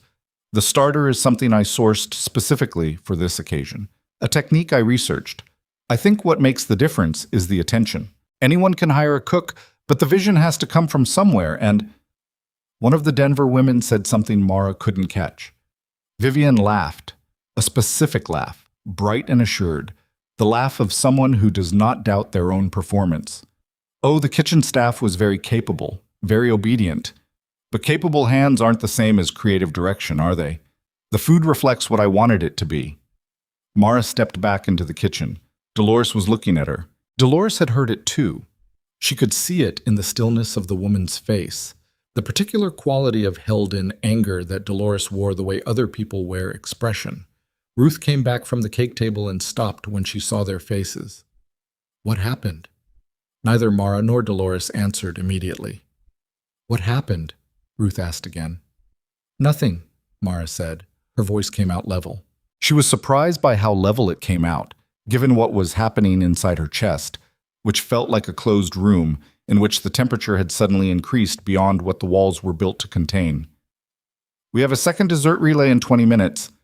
Let's make sure the plates are ready. Mrs. Whitlock. Plates, Ruth. Ruth looked at Dolores. Dolores shook her head once, barely perceptibly. Ruth went to the plates. Mara stood at the work table. She put her hands on it. The wood under her palms was solid and worn smooth, and it was the same as it had always been. The same table, the same kitchen, the same work. She pressed down into it. She thought about the 11-year-old starter in the jar she'd carried from home. She thought about the brisket she'd begun brining 3 days ago, about the terrine that had held its shape, about the bread that a man from Denver had asked for the recipe to. She thought about the 30 years behind her that had built the hands she'd used today, and the years before that when her mother had stood in a kitchen and shown her what it meant to put real skill into real food and let it be what it was. She thought about Elias saying, "Let your work speak where your voice cannot." And she thought, but sometimes the work doesn't get to speak because someone else is standing where the work should be, putting their name on it, and the work is silent because silence is what it's been told to be. She was humiliated. She was going to stay in this kitchen and be humiliated and finish the dessert service and go back to her room tonight and ride home with her $250 and fix her fence and pay her loan. And that was what was going to happen. She was a practical woman. She began setting the dessert plates. 20 minutes later, Vivienne appeared in the kitchen doorway. She was flushed with the success of the afternoon, dressed in a way that the light caught, and she looked at the kitchen with the expression of a person completing a tour of their own property. The cake was magnificent, she said, to no one in particular, and then to Mara, "Well done, the guests are very pleased." "I'm glad," Mara said. Vivienne looked at her. The look lingered a moment. Not the dismissing assessment of before, but something slightly different. The look of a person who is considering whether to say something and has decided to say it anyway. "You know," Vivienne said, "I've been thinking about what this event must mean for someone like you. A job of this scale. It must be quite an opportunity. Not something you'd encounter often in your situation." She paused. "I hope you've made the most of it." Mara looked at her. "Someone like me," she said. "A widow, working alone, at your stage." Vivienne's tone was not cruel in the obvious way. It was more than that, more precise. The tone of someone who knows exactly where to place a word to do the most damage while maintaining plausible innocence. "I simply mean that this kind of work, the scale of it, isn't something that falls into everyone's lap. You should be proud." "Of what?" Mara said. Her voice was very quiet. Vivienne blinked. She hadn't expected the question. "Of the work," she said. "Of doing your job well." "The job that you told your guests you planned yourself," Mara said. The kitchen went very still. Dolores stopped moving. Ruth, at the far end, turned around slowly. Vivienne's expression changed in a way that Mara watched with the precise attention she brought to everything, from social fluency to something colder and more careful. "I don't think you understand how events of this nature work. The vision? The bread recipe is 30 years old," Mara said. "The brisket brine I've been using since I was 24. The terrine technique came from a cook in Dunbar who spent 40 years perfecting it. The starter is 11 years old and I carried it here from my home because you can't replace what you don't understand. She paused. I am the vision. I am the menu and the preparation and the 30 years of skill that made today what it is. And you stood next to my cake and told a room full of people that you made it. The silence in the kitchen was enormous. Vivian's chin came up. Her expression had resolved into something thin and hard. You're an employee, she said. Hired help does not— I know what I am, Mara said. I've known it every day I've been in this kitchen. I've swallowed it every time you came through that door and talked to me like I was furniture you were mildly inconvenienced by. I swallowed it because I needed this job. I swallowed a lot. She looked at Vivian steadily. But I won't stand here and listen to you call me someone like me after you stood next to 30 years of my work and put your name on it. I won't do that. Vivian stared at her. For a moment, one strange, unguarded moment, something moved across her face that might have been discomfort or might have been the beginning of something else. Then it closed. You'll regret speaking to me this way, she said. Maybe, Mara said, but I won't regret it the way I'd regret the other thing. Vivian left. The kitchen exhaled. Ruth sat down on a stool like her legs had decided the standing was finished. Dolores looked at Mara with an expression that was not surprise and not approval exactly, but something in between those things and more complex than either. Well, Dolores said. Don't, Mara said. I was just going to say that was a long time coming. It was stupid, Mara said. It was stupid, and now I have to manage the consequences of it. She stood at the work table and thought it through the way she thought through every problem, practically in sequence. She'd spoken to the bride in the bride's own kitchen on the bride's wedding day. Caleb might forfeit her pay. Vivian might make enough noise that it didn't matter whether the pay was forfeited. She'd still need to get home. She started cleaning down the range with movements that were more forceful than strictly necessary. The dessert service is running without us, Ruth said carefully. Cole and Walt have it. Good, Mara said. So we have a few minutes, Ruth said, equally carefully, like someone approaching a fire from the side. We have work to do, Mara said. They worked. The kitchen got cleaner. The afternoon light through the window went from white to gold, the way it does in the early evening on clear days, and the sounds from the celebration outside shifted from the noise of a large meal into the looser, warmer sounds of people who have eaten well and are now drinking and talking and beginning to feel the afternoon in their bones. Mara was scrubbing the terrine mold when she heard the change in the outside noise. It wasn't louder. It was a different quality of loud. The kind that comes when something unexpected interrupts an established pattern. A gathering of sound around a single point, like water around a stone. She didn't go look. She kept scrubbing. Cole appeared in the kitchen doorway 2 minutes later, and his face was a question she didn't have language for yet. Mrs. Whitlock, he said. Something's happening out front. Something will always be happening out front, she said. That's what happens when you put 200 people together. Mr. Mercer. Cole stopped. Started again. He stopped the ceremony. Mara set down the mold. The ceremony was 2 hours ago. He stopped something, Cole said. He stood up in front of everybody. I don't know exactly what he said. I was in back, but the whole thing— He gestured a helpless gesture that indicated largeness and disruption. People are upset. The Ashcroft family. Mara wiped her hands on her apron. She went to the kitchen door and stepped out into the covered walkway and looked toward the yard. She could see it from here. Not clearly, but enough. The gathered crowd had shifted its shape, the way a crowd shifts when the expected thing doesn't happen. She could see the Ashcroft contingent. Margaret, with the bearing of a woman trying to maintain dignity around a structural failure. Vivian at the center of something, her dress incongruous against what was clearly not the event it was supposed to be. She could see Caleb.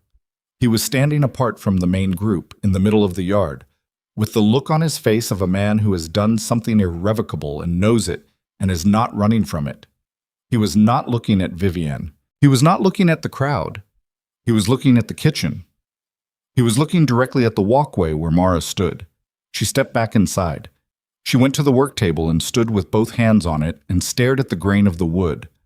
Her heart was doing something that had nothing to do with the cooking or the job or the $250 and everything to do with the 17 mornings and the imperfect bread and a man who said he didn't want to build the wrong life. "What do we do?" Ruth asked.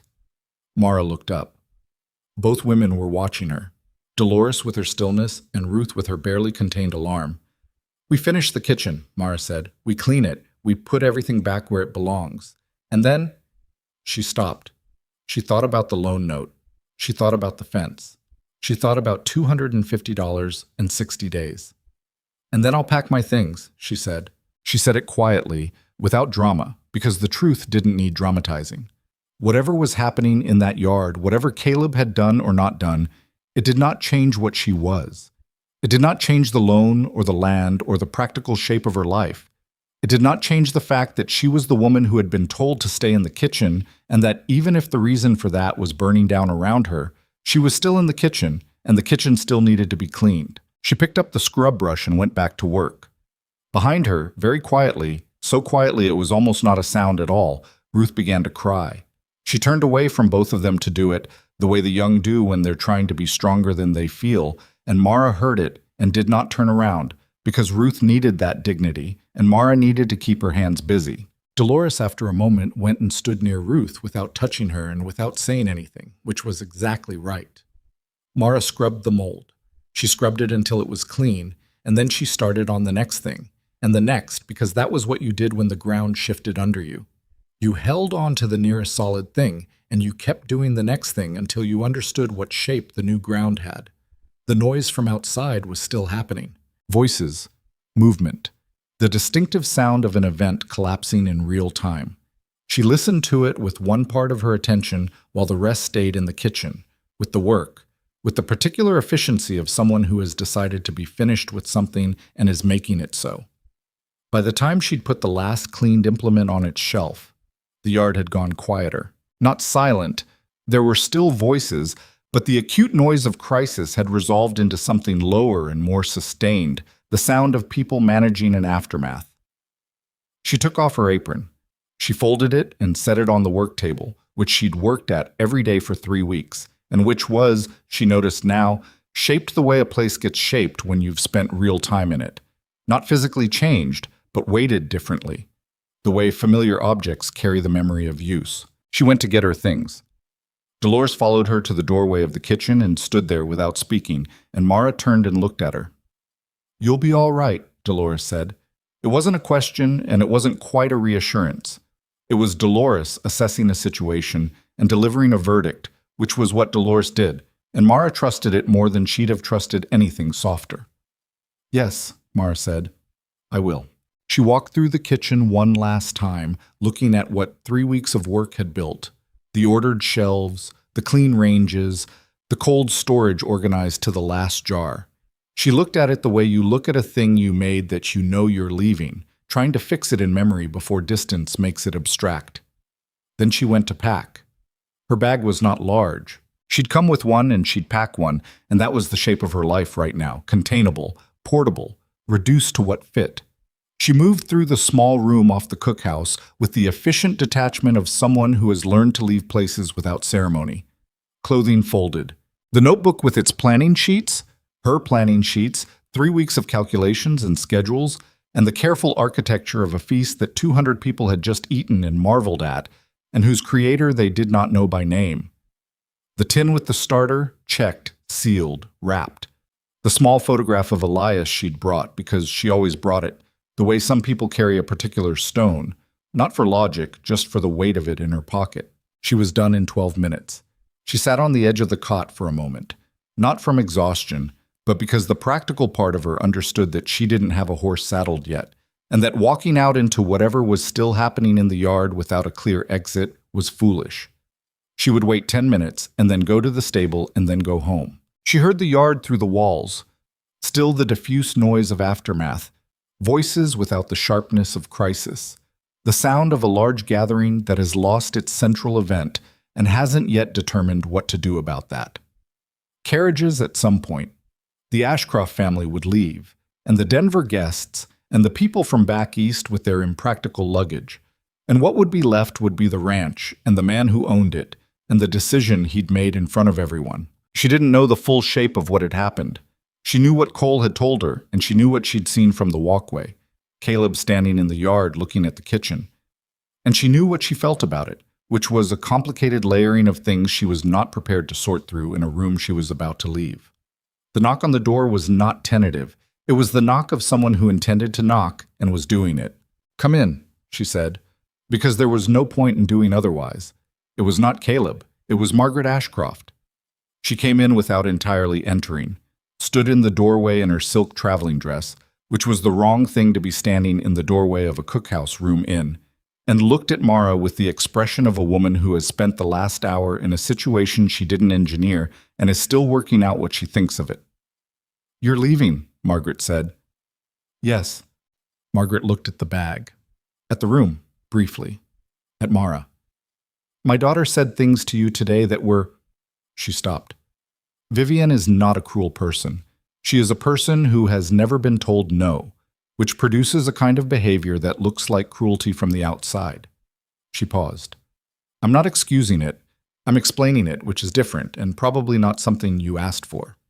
"No," Mara said. "But go on." Margaret looked at her with something that might have been surprise or might have been recognition. "The food today was extraordinary. I've eaten at the finest tables in Denver, and I've eaten in 2 eastern cities, and I have never— The brisket alone was—" She stopped herself. "I want you to know I knew, from the first day, what you were doing and what it was worth." "But you didn't say so," Mara said. "No." Margaret held her gaze. "I didn't, because Vivian is my daughter, and this was her wedding, and I was managing what I could manage.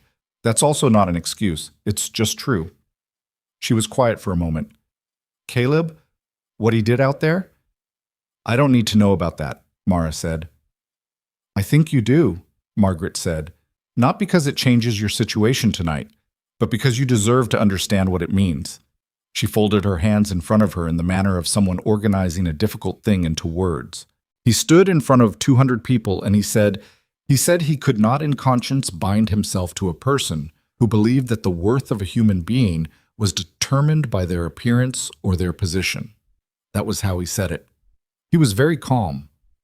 That was almost the worst part, how calm he was, because it was clear he'd decided it long before he stood up, and he wasn't afraid of it. She paused. He mentioned the cook, not by name. He said the woman who created everything beautiful about today had been told she was invisible, and that he had allowed that to happen, and that he would not allow any more things like that to happen in any life he intended to build. The room was very quiet. Mara sat with that. "He walked away from the railroad deal," Margaret continued. "The right of way, the land valuation, all of it. That's a significant amount of money." "I know," Mara said. "He doesn't seem to consider it a loss." "That's his business," Mara said. "Not mine." Margaret looked at her steadily. "Is it? Only his business?" Mara didn't answer. "I have a carriage leaving in an hour," Margaret said. "Vivian is— She'll recover. She's angry and she's humiliated, and eventually she'll do what people like her do, which is find a version of events that centers her appropriately and move forward." A pause. "I'm not sure that's entirely wrong, honestly. The capacity to reframe is underrated." She looked at Mara one more time. "I'm sorry for what my daughter said to you. I'm sorry for what I didn't say when I should have. That's all I came to tell you." She left. Mara sat in the room for a while longer than she'd planned to. She was not a woman who cried easily, and she didn't cry now, but there was a pressure behind her eyes that she recognized as the body's attempt to do something with an accumulation it hadn't had space to process. She let it be what it was without giving it more room than it needed, and after a few minutes it receded and she was just sitting on a cot with a packed bag and the quiet sounds of the ranch around her and the photograph of Elias in her pocket. She thought about what Margaret had said. She turned it over, the way she turned ingredients over, looking for what was real in it and what was performance and what was somewhere in between, what Caleb had said. The woman who created everything beautiful about today. She should go home. She knew she should go home. She had a farm and a loan and fence posts that needed replacing and chickens she hadn't seen in 3 weeks and a life that was waiting for her in the shape she'd left it. She picked up her bag and went out. The yard had thinned. Carriages had gone. The Ashcroft entourage was in the process of leaving, luggage being loaded with the tight efficiency of people managing an exit that needed to be completed before anyone had to speak to anyone. Some of the Denver guests were also preparing to go. Others had drifted to the far side of the yard, where someone had, with the remarkable persistence of ranch hospitality, kept a drinks table running through the afternoon's collapse. Tom Greer was standing near the stable. He took her bag from her without asking, which startled her, and then he just carried it toward the stable door and she followed. "I'll get your horse," he said. "Tom, it'll take 5 minutes," he said. "You can wait or you can not wait, but the horse will be saddled either way." She waited. She stood outside the stable door in the late afternoon light, which was the particular gold of western summer evenings, the kind that made even ordinary things look like they'd been chosen for effect. The mountains were doing what they always did, sitting there, enormous and indifferent, reminding you that everything happening in front of them was happening at a scale they had no particular opinion about. "I thought you were gone." She turned. Caleb was standing 15 feet away, hat in his hand, in the same clothes she'd last seen him in across the yard. He looked like the day had happened to him. Not broken, but occupied, the way a person looks when they've been carrying something significant for several hours and are only now setting it down. She looked at him. "I was waiting for my horse," she said. "Can I talk to you before you go?" "Tom's saddling her. You have 5 minutes." He walked toward her and stopped at a reasonable distance. Not close, not far. He was looking at her with the expression she'd stopped trying to interpret and was now, against her better judgment, interpreting anyway. "What happened today?" he started. "You don't need to explain yourself to me," she said. "I know I don't. I want to." He turned his hat once around the brim. "I heard what Vivian said to you in the kitchen. Not all of it. Enough. I was in the walkway. I'd come to—" He stopped. "It doesn't matter why I was there. I heard it." She said nothing. "I stood there for probably 30 seconds, he said, "and I thought about everything I've been building toward for the last 2 years. The deal, the land valuation, the idea of not being alone anymore, which is what I told myself this was about, at least partly." He looked at her directly. "And then I listened to her and I thought about you in that kitchen for 3 weeks, and what you built, and how it was treated, and I understood something I should have understood before."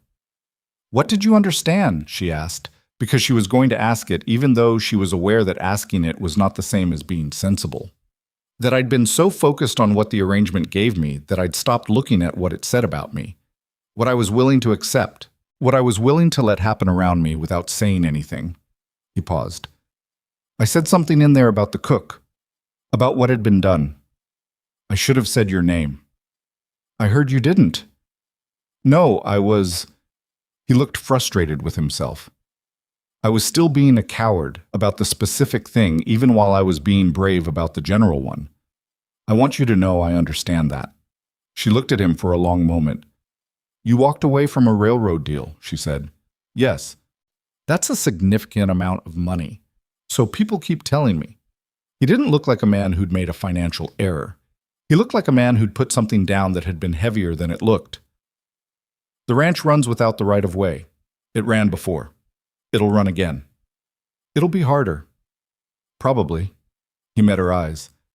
"I've done harder things." She heard Tom in the stable behind her, seeing the sound of a saddle, the patient shift of horse weight. 3 minutes, maybe. "I'm going home," she said. "I have a farm and a loan that needs paying and a fence that needs fixing. That's what I have." "I know," he said. "Whatever happened today, whatever you decided, it's yours. It doesn't have anything to do with me." "Mara."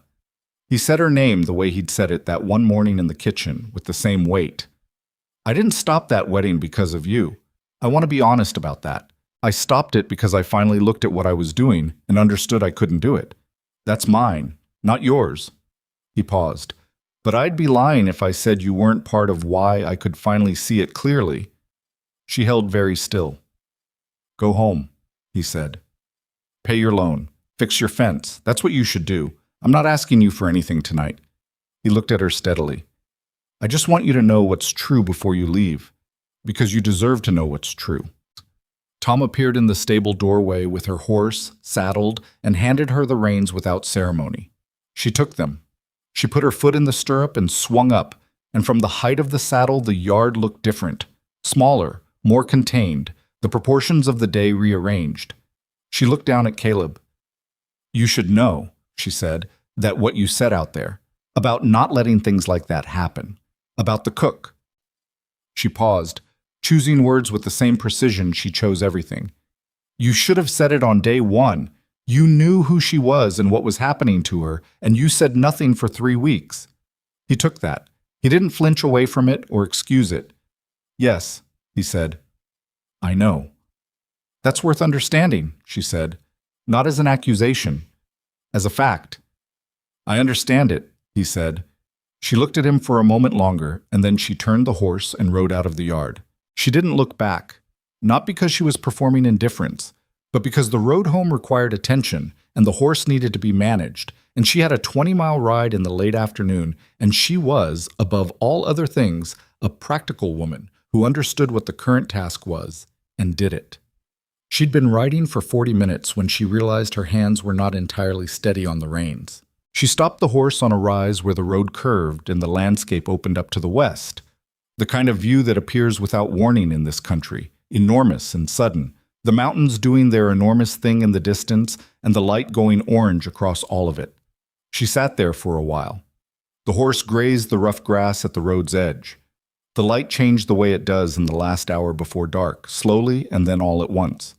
She thought about what Caleb had said, all of it. Not just the parts that were easier to hold, but the parts that were more complicated. That he hadn't said her name. That he'd stood in the walkway and heard what Vivian said and waited 30 seconds before doing anything. That he'd known for weeks what was happening and had asked her to be patient with it. She thought about what she'd said to him. That he should have spoken on day one. It was true. She'd said it and meant it, and she stood behind it.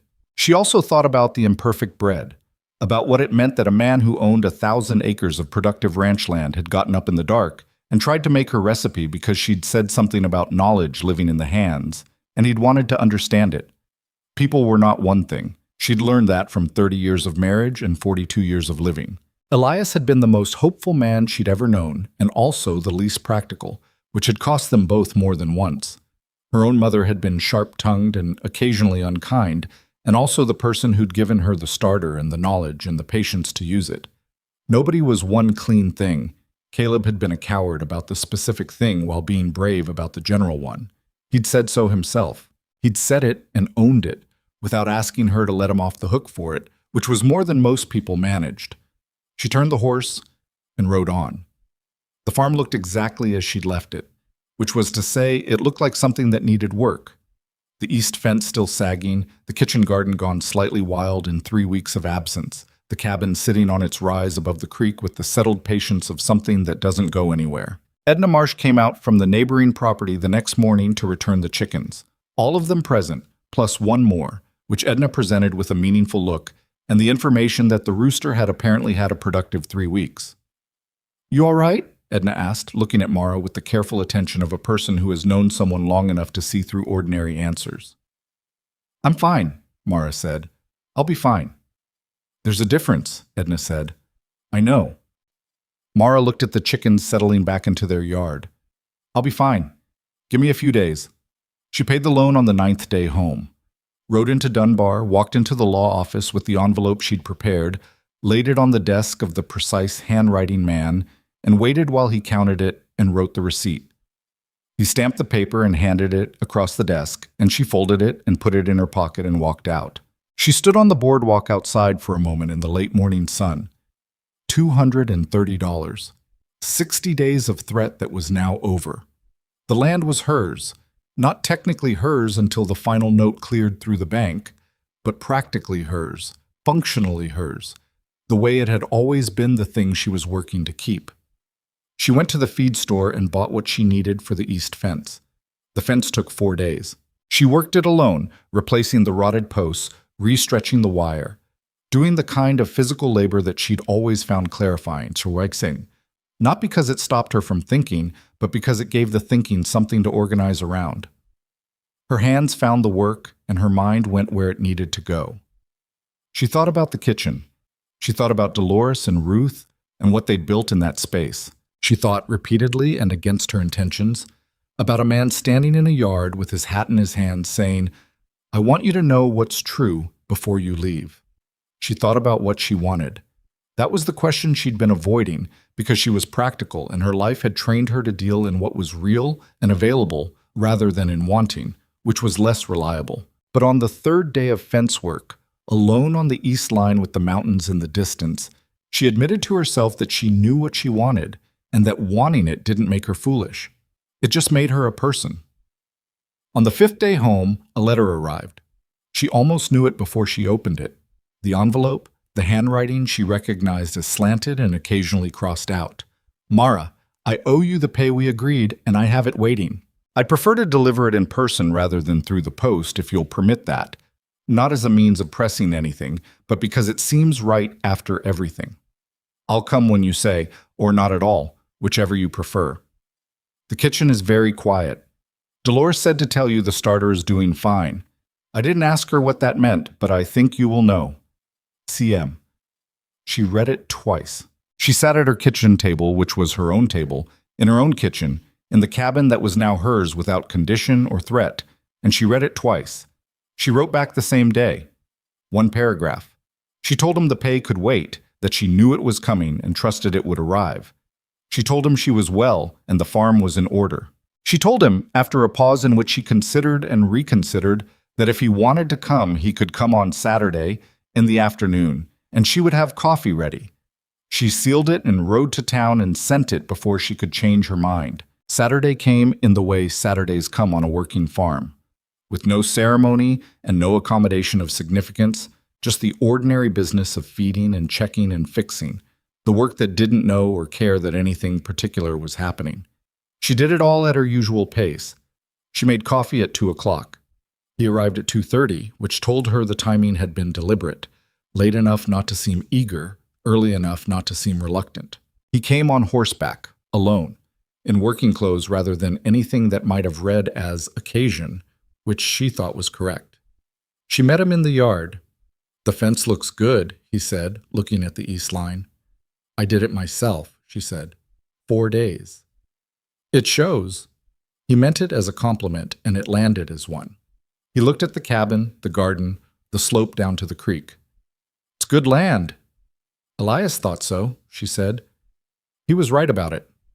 They went inside. She poured the coffee, and they sat at the table that had seen the loan notice and the planning sheets and many years of ordinary meals, and she thought about all of that without saying any of it. He set the envelope on the table between them. She left it there. "How are you?" he asked. "Better than I was," she said. "Still working out some things." "What things?" She looked at him. "You know what things." He did. He wrapped his hands around the cup. "I've been thinking about what you said, that I should have spoken on day one. You were right." "I know I was. I've been trying to understand why I didn't. Not to excuse it, to understand it, because understanding it seems like the necessary work." He paused.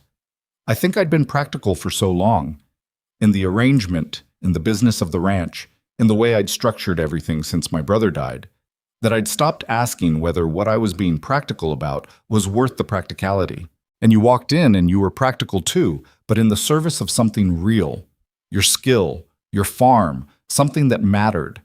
He looked at his cup. "And I saw the contrast, and I still didn't act on it for 3 weeks. That's a failure I own." She thought about what he'd said. She turned it over. "The difference," she said slowly, "between you and me in those 3 weeks is that I knew exactly what I was enduring and chose it because I needed the money. You knew what was happening and chose not to intervene because the arrangement was convenient." She paused. "That's not the same kind of choice, but I understand why each of them happened. I'm not holding a trial here." "Then what are you doing?" he asked, genuinely, not pushing, just asking. "I'm figuring out," she said, "what's honest about this, about what I think you are and what I think I am, and what, if anything, makes sense between those two things." He waited. "You're not the man I thought you were on day one," she said. "I thought you were simpler than you are. That's on me. You're also not perfect. You know that, and I know that, and I'm not looking for perfect. She paused. But I need you to understand something. She looked at him directly. I am not a woman who comes with her farm as a consolation prize because a wedding fell apart. I'm not a soft landing for someone whose plan didn't work. If you're here because you're lonely and I'm available and I happen to know how to cook, stop, he said. Not harshly, just stopping the thing before it went further than it needed to. You know that's not what this is. I know it doesn't feel like that to you, she said. I'm telling you what it cannot be, not accusing you of intending it. He was quiet for a moment. Then he said, You want me to tell you what I actually think this is? Yes.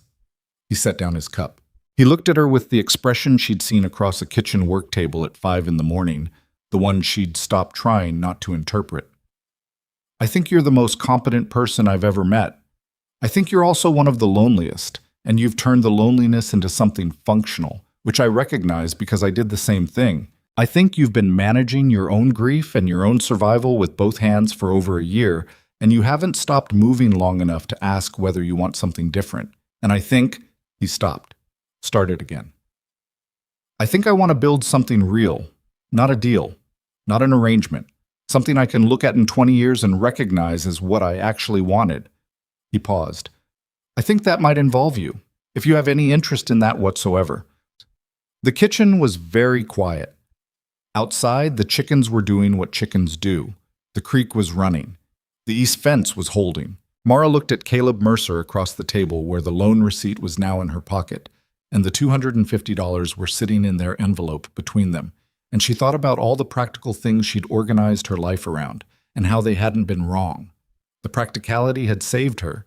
It had kept the land and the farm and herself intact through the worst 14 months of her life. But Elias had been the hopeful one, and she'd spent 19 years understanding why that mattered. And she was 42 years old, and she knew herself well enough now to know that hope was not naive and was not foolish and was not incompatible with the practical.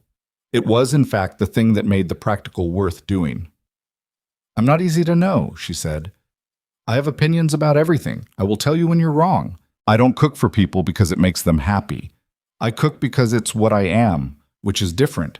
And I'm not going to be hidden in a kitchen, and I'm not going to be treated like labor. And if you've got a picture of a woman who's going to fit neatly into whatever shape is available, that's not Mara. He was almost smiling. I know who you are. I've been in your kitchen at 5 a.m. for 3 weeks. She looked at him. She felt something in her chest loosen. Not completely, not all at once, but enough. The shape of something changing.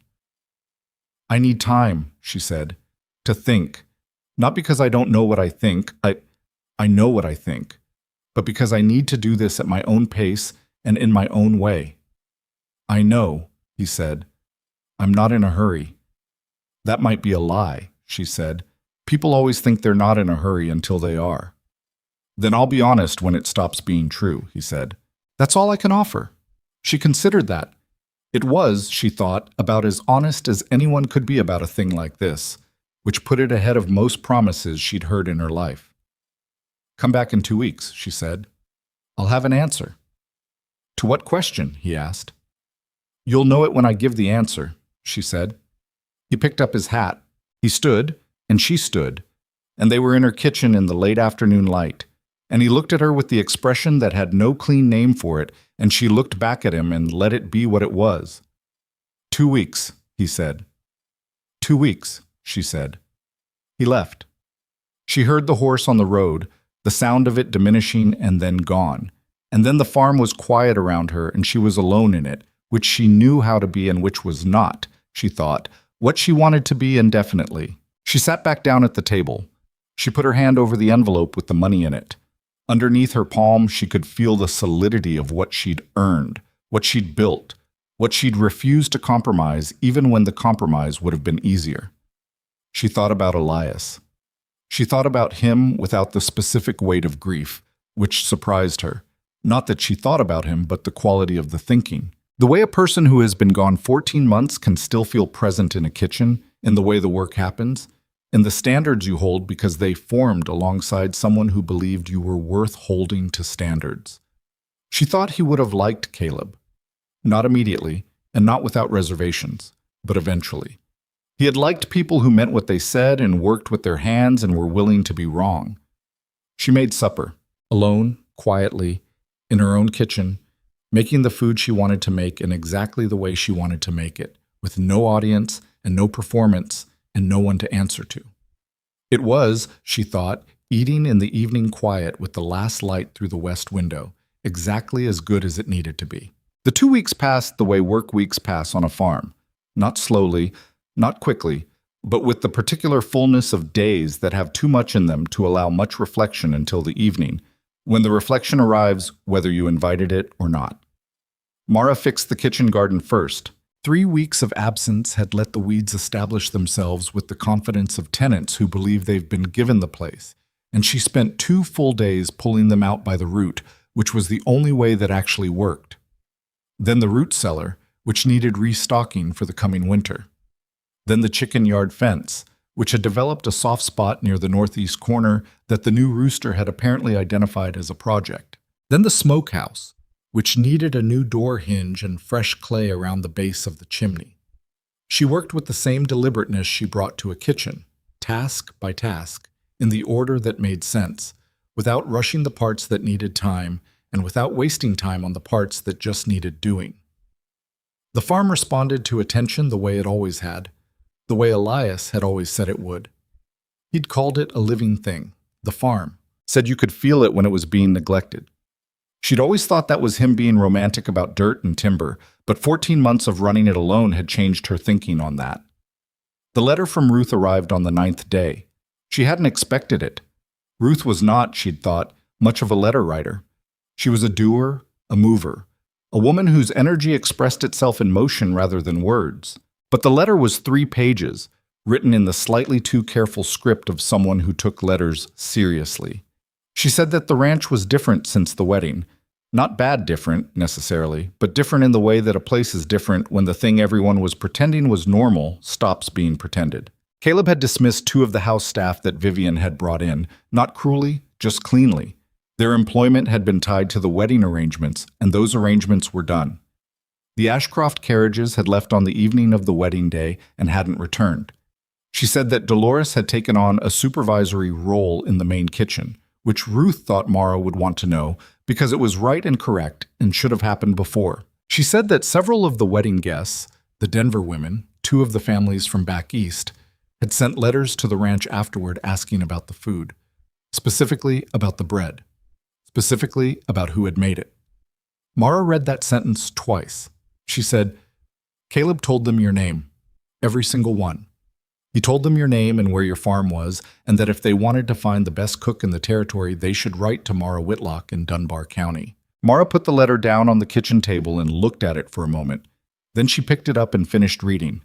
Ruth said, "I thought you should know that. I also thought you should know that Tom Greer told the other hands what you said to Miss Vivian in the kitchen. I don't know how he found out. He knows everything somehow. Anyway, they talk about it. They talk about you like you're someone worth talking about, which I think you always were. And I think you knew it. And I think maybe it matters now that other people are starting to know it too." She folded the letter and put it in the drawer where she kept things she intended to keep. 3 more letters arrived in the following days. 2 from women she didn't know. 1 from Denver, 1 from a ranch 2 counties over, asking if she took private commissions, if she would consider cooking for a harvest celebration, an anniversary dinner, a family gathering. The 3rd was from the hotel in Dunbar, the same hotel where she'd worked twice before her marriage, asking whether she might be available for consultation on their kitchen operations, which were, the manager wrote with the diplomatic understatement of a man who needed help and didn't want to admit the scale of it, underperforming. She sat at her table with the 3 letters spread in front of her and thought about what they represented.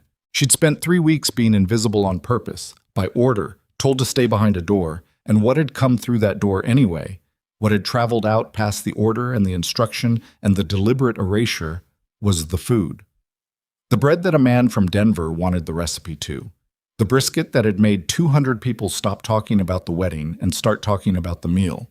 The work, which had been done in secret and which had refused, in the end, to stay secret. You could tell a person to be invisible. You could not tell their work to be invisible. Those were different things, and the difference mattered. She wrote back to all 3 letters. To the Denver woman and the ranch wife, she said yes, she took commissions, and here were her terms. To the hotel manager in Dunbar, she said she'd come in and look at the kitchen operation the following week, and they could discuss what she found. She wrote those letters, and then she sat and thought about what she was doing. She was building something, not consciously, not with a plan. She hadn't had a plan when she'd written to the Mercer Ranch 6 weeks ago. She'd had a need and a skill and the nerve to put one in service of the other.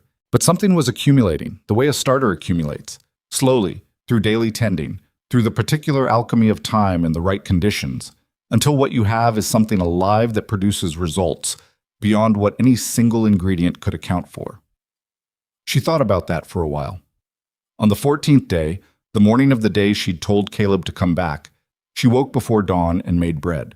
Her bread, in her kitchen, with her starter and her 30 years, and her mother's method and the adjustments she'd made over decades of understanding it more fully. She made it without hurrying, at the pace the dough required, and while she worked, she thought about what she was going to say. She'd known since about the 5th day, maybe earlier. But knowing was different from deciding, and deciding was different from saying, and she'd given herself the 2 weeks not because she needed them to figure out the answer, but because she'd needed them to trust the answer. To be sure that what she felt was what she thought it was, and not something simpler dressed up in the emotional weight of a difficult 6 weeks. It was what she thought it was. She was sure of that now. She was also sure of something else, which she'd worked out slowly over 14 days of farm work and letter writing and evening reflection. She was not the same woman who had ridden to the Mercer Ranch 6 weeks ago. That woman had gone there out of desperation, had swallowed humiliation out of necessity, had folded herself down into a shape the situation required and held it. The desperation was gone now. The loan was paid. The farm was hers. The letters on the table represented something new that hadn't existed a month ago. She was arriving at whatever came next from solid ground rather than sinking ground, and that mattered more than she could have explained to anyone who hadn't felt the difference. She was not going to need anyone. She was going to choose someone. That was not the same thing, and she was never going to let it become the same thing. Caleb arrived at 2 in the afternoon, same as before. Same horse, same working clothes, same deliberateness about the timing. He came into the yard and she was in the kitchen doorway, and he looked at her and she looked at him, and neither of them wasted time on the weather. "Come in," she said. He came in. She had coffee and she had bread, the morning's bread, cooled now, with the crust she'd been making for 30 years. She set it on the table, and he sat and looked at it. "You baked this morning," he said. "I bake every morning," she said. "I know." He looked at the loaf. "I tried again, by the way." She looked at him. "The no-need bread?" "I gave it the full 12 hours this time." "How was it?" He considered. "Better, still not right, but I understood more about why it wasn't right, which I think is the point you were making." He paused. "Am I getting warmer?" "You're getting warmer," she said. She poured the coffee. She sat across from him, which was the position she'd occupied at this table for many years, and many meals, and one loan notice, and one very long evening, thinking about a man who'd left and said he'd come back in 2 weeks. "I have an answer," she said. He looked at her. He was very still. "But first I want to tell you some things," she said. "Not conditions, not terms. Just things that are true about me that you should understand before I give you the answer, because the answer comes with all of it attached." "All right," he said. "This farm is mine," she said.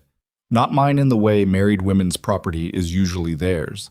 Mine as in I intend to keep running it, keep working it, keep making decisions about it.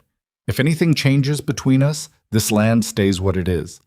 I don't come as an attachment to another operation. I come as my own operation." Yes," he said, without hesitating. "I've had 3 letters in the last 2 weeks from people wanting to hire me," she said. "The hotel in Dunbar wants me to consult on their kitchen. I'm going to do it. I'm going to keep doing this work, not because we need the money, but because it's what I am. You said so yourself, I cook because it's what I am. That doesn't stop." "I wouldn't want it to," he said. Mara, it's half of why I'm sitting here." She looked at him. Half. Something shifted in his face. The almost smile she'd seen in her kitchen at 5 in the morning. "Maybe more than half," he said. She held that for a second. I'm not easy to live alongside, she said. I've told you that. I meant it. I know difficult people, he said. I was raised by one. I run a cattle operation, which is practically a collection of difficult people organized around a common goal. He paused. I'm not looking for easy. I had easy on the table and I left it there. That was not easy, she said. No, he admitted. It was convenient, which I've been learning is different. She turned the coffee cup in her hands. Outside, the chickens were doing their afternoon business, and the creek was running, and the farm was sitting in the late summer light, in the way it sat, settled and patient, the way things that belong somewhere sit. I told you I needed 2 weeks, she said. I used them, and what I worked out is this. She looked at him directly. I think you are a good man who has made some poor decisions out of loneliness and practicality, and who is now making better decisions. I think I know that because I recognize it. I made some of the same decisions. She paused. I think the mornings in your kitchen were real. I think what was said in them was real. And I think if we're careful with each other, and honest, which matters more than careful, something between us could be real too. Caleb set down his coffee. He looked at her with an expression that was not the complicated, unreadable one, but something simpler and more exposed. Is that a yes? He asked.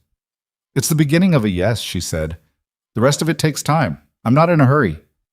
Neither am I, he said. We said that before, she said. We both agreed we weren't in a hurry, and I think we both mostly meant it. I still mean it, he said. I'll tell you when that changes. I promise that. She nodded.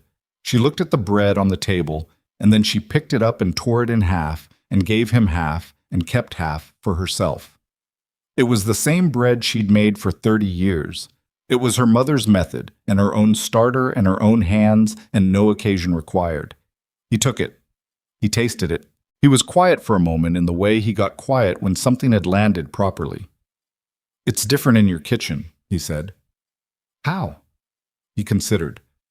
In my kitchen it tasted like something extraordinary. In yours it just tastes like bread. He paused. I think that's a compliment. It is, she said. Extraordinary is for guests. Good bread in your own kitchen is for living, or... They sat for a while in the way people sit when the significant thing has been said, and what remains is the ordinary ease of two people who understand each other well enough to be quiet without discomfort. The afternoon moved around them. The light through the west window changed. Later he helped her check the smokehouse hinge because he noticed it when she pointed out the repair, and because, he said, he had a particular kind of hinge in the Mercer barn that would be better suited than the one she'd found at the feed store, and he'd bring it next time. She told him the hinge she'd bought was adequate. He said adequate was not the same as right. She recognized the echo of her own words and gave him a look, and he met it without embarrassment. Next time, he said. Next time, she said. He rode out in the early evening, and she stood in the yard and watched the road a moment after he was gone, and then she went inside and started supper. What came next was not a story that moved quickly, because the things worth building don't. Caleb came back the following week with the hinge, which was, in fact, better than the one she'd bought. He came back the week after that with a question about the hotel kitchen consultation she'd done. He'd heard from the manager, apparently, who had told him with some wonder that she'd reorganized the entire cold storage operation in one afternoon and identified 3 sources of waste that had been costing the hotel money for years. He came not to talk about the consultation, but because he wanted to understand how she'd seen it so quickly, what she'd looked for, how her mind had organized the problem. She told him. He listened with the attentiveness she'd first noticed in her kitchen at 5 in the morning, not waiting for a pause so he could speak, but actually listening. You should charge more, he said when she'd finished. I know my rates, she said. Your rates are for a cook, he said. What you're describing is closer to a manager, an advisor. She looked at him. I'm not wrong, he said. She raised her rates the following month. The commissions kept coming, steadily, not in a flood, but with the reliable accumulation of reputation that builds through the right work reaching the right people. A wedding in the spring, smaller and less fraught than the last wedding she'd cooked for. A harvest dinner for a ranch family 2 counties over. An arrangement with the Dunbar Hotel that became, over the following months, a formal consulting relationship that paid her a retainer and gave her a reason to be in town twice a month. She did not stop farming. She'd never intended to stop farming, and the people who suggested that her cooking work might eventually replace the farm hadn't understood what the farm was. It wasn't income, though it provided income. It was the thing Elias had built and she had kept, and it was the acre of ground under her feet that belonged to no one else, and required nothing of her except the work, which she gave it freely.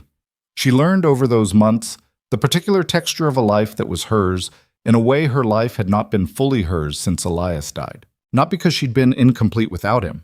She'd functioned, she'd survived, she'd held the farm together through grief and financial threat and the slow daily work of being a person, but because the threat had compressed her. The loan, the 60 days, the $230 had narrowed the space she occupied. Now the space was opening again, and she was moving into it, and it felt like what she imagined emerging from a long winter, felt like if you were the kind of person who noticed the difference between winter and what came after. Caleb was in the picture, consistently and without pressure. He came when he said he'd come and didn't come when he hadn't said he would, which was, she'd come to believe, one of the most underrated qualities in a person. He helped with the things she let him help with and stayed out of the things she didn't.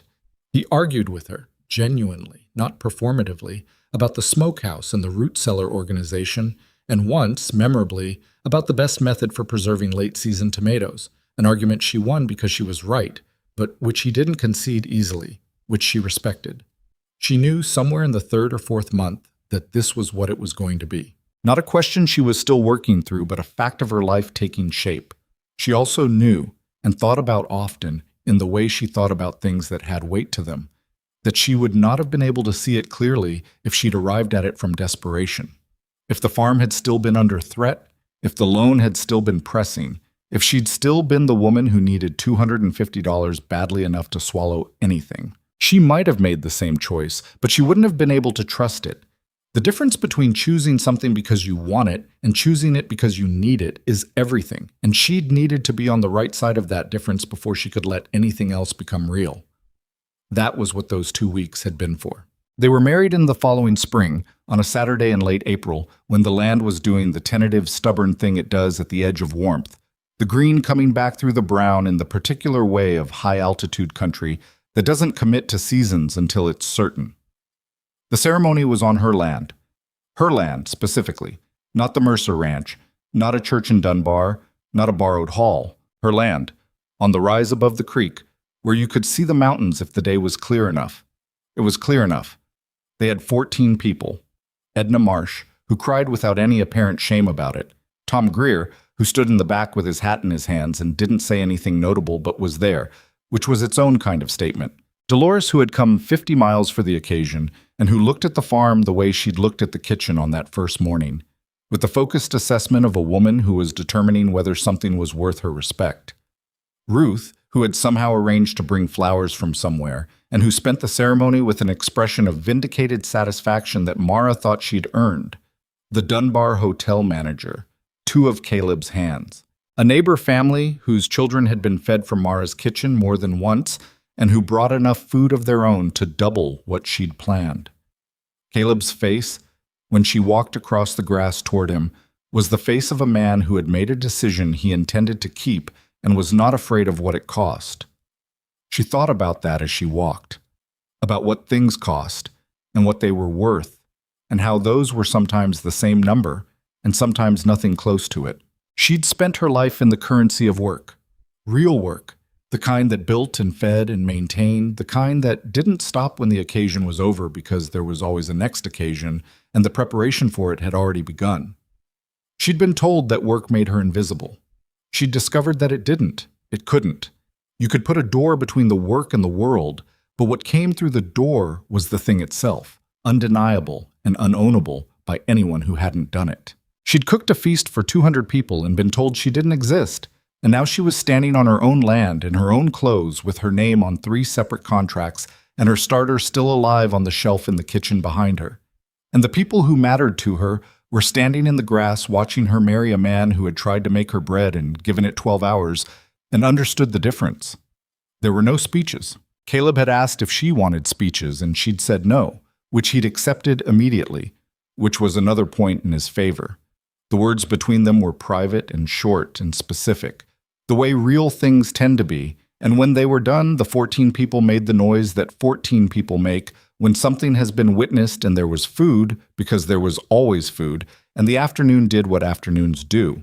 Dolores found her at some point near the end of things, when the guests had settled into the particular ease of people who have eaten well in open air.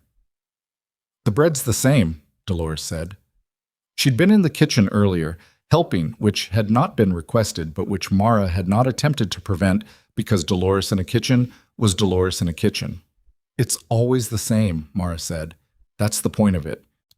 Dolores looked at the farm, the way she'd been looking at it all day, systematically, piece by piece, like she was taking inventory of something. "You did all right," she said. Coming from Dolores, this was the equivalent of a standing ovation. "We're not done yet," Mara said. "No," Dolores said, "but you did all right so far."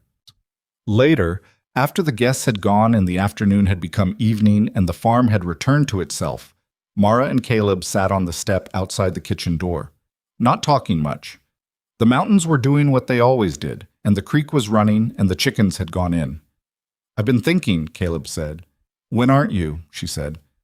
"About the kitchen at the ranch," he said. "It's been running since my mother's time, and it needs someone who sees it the way you see a kitchen." She looked at him. "I run my own operation now." "I know. I'm not asking you to run mine. I'm asking if you'd be willing to look at it. Tell me what it needs, what it could be." He paused. "Consult. That's the word you use now." She thought about the Mercer kitchen, the 2 ranges, the proper ventilation, the long work table where she'd spent 3 weeks building something that had changed the shape of her life, though she hadn't known it was doing that at the time. "I charge a retainer," she said. "I know your rates," he said. "I told you to raise them." "You did," she said. "And I did. So now they're higher." He looked at her with the expression that had no clean name for it. "I'll pay them," he said. She looked out at the land. Her land, still, always. The fence that she'd fixed herself and the garden that was coming in again, and the creek that ran whether or not anyone was watching it. She thought about what it meant to build a life on your own terms, not in spite of the hard things, but out of them.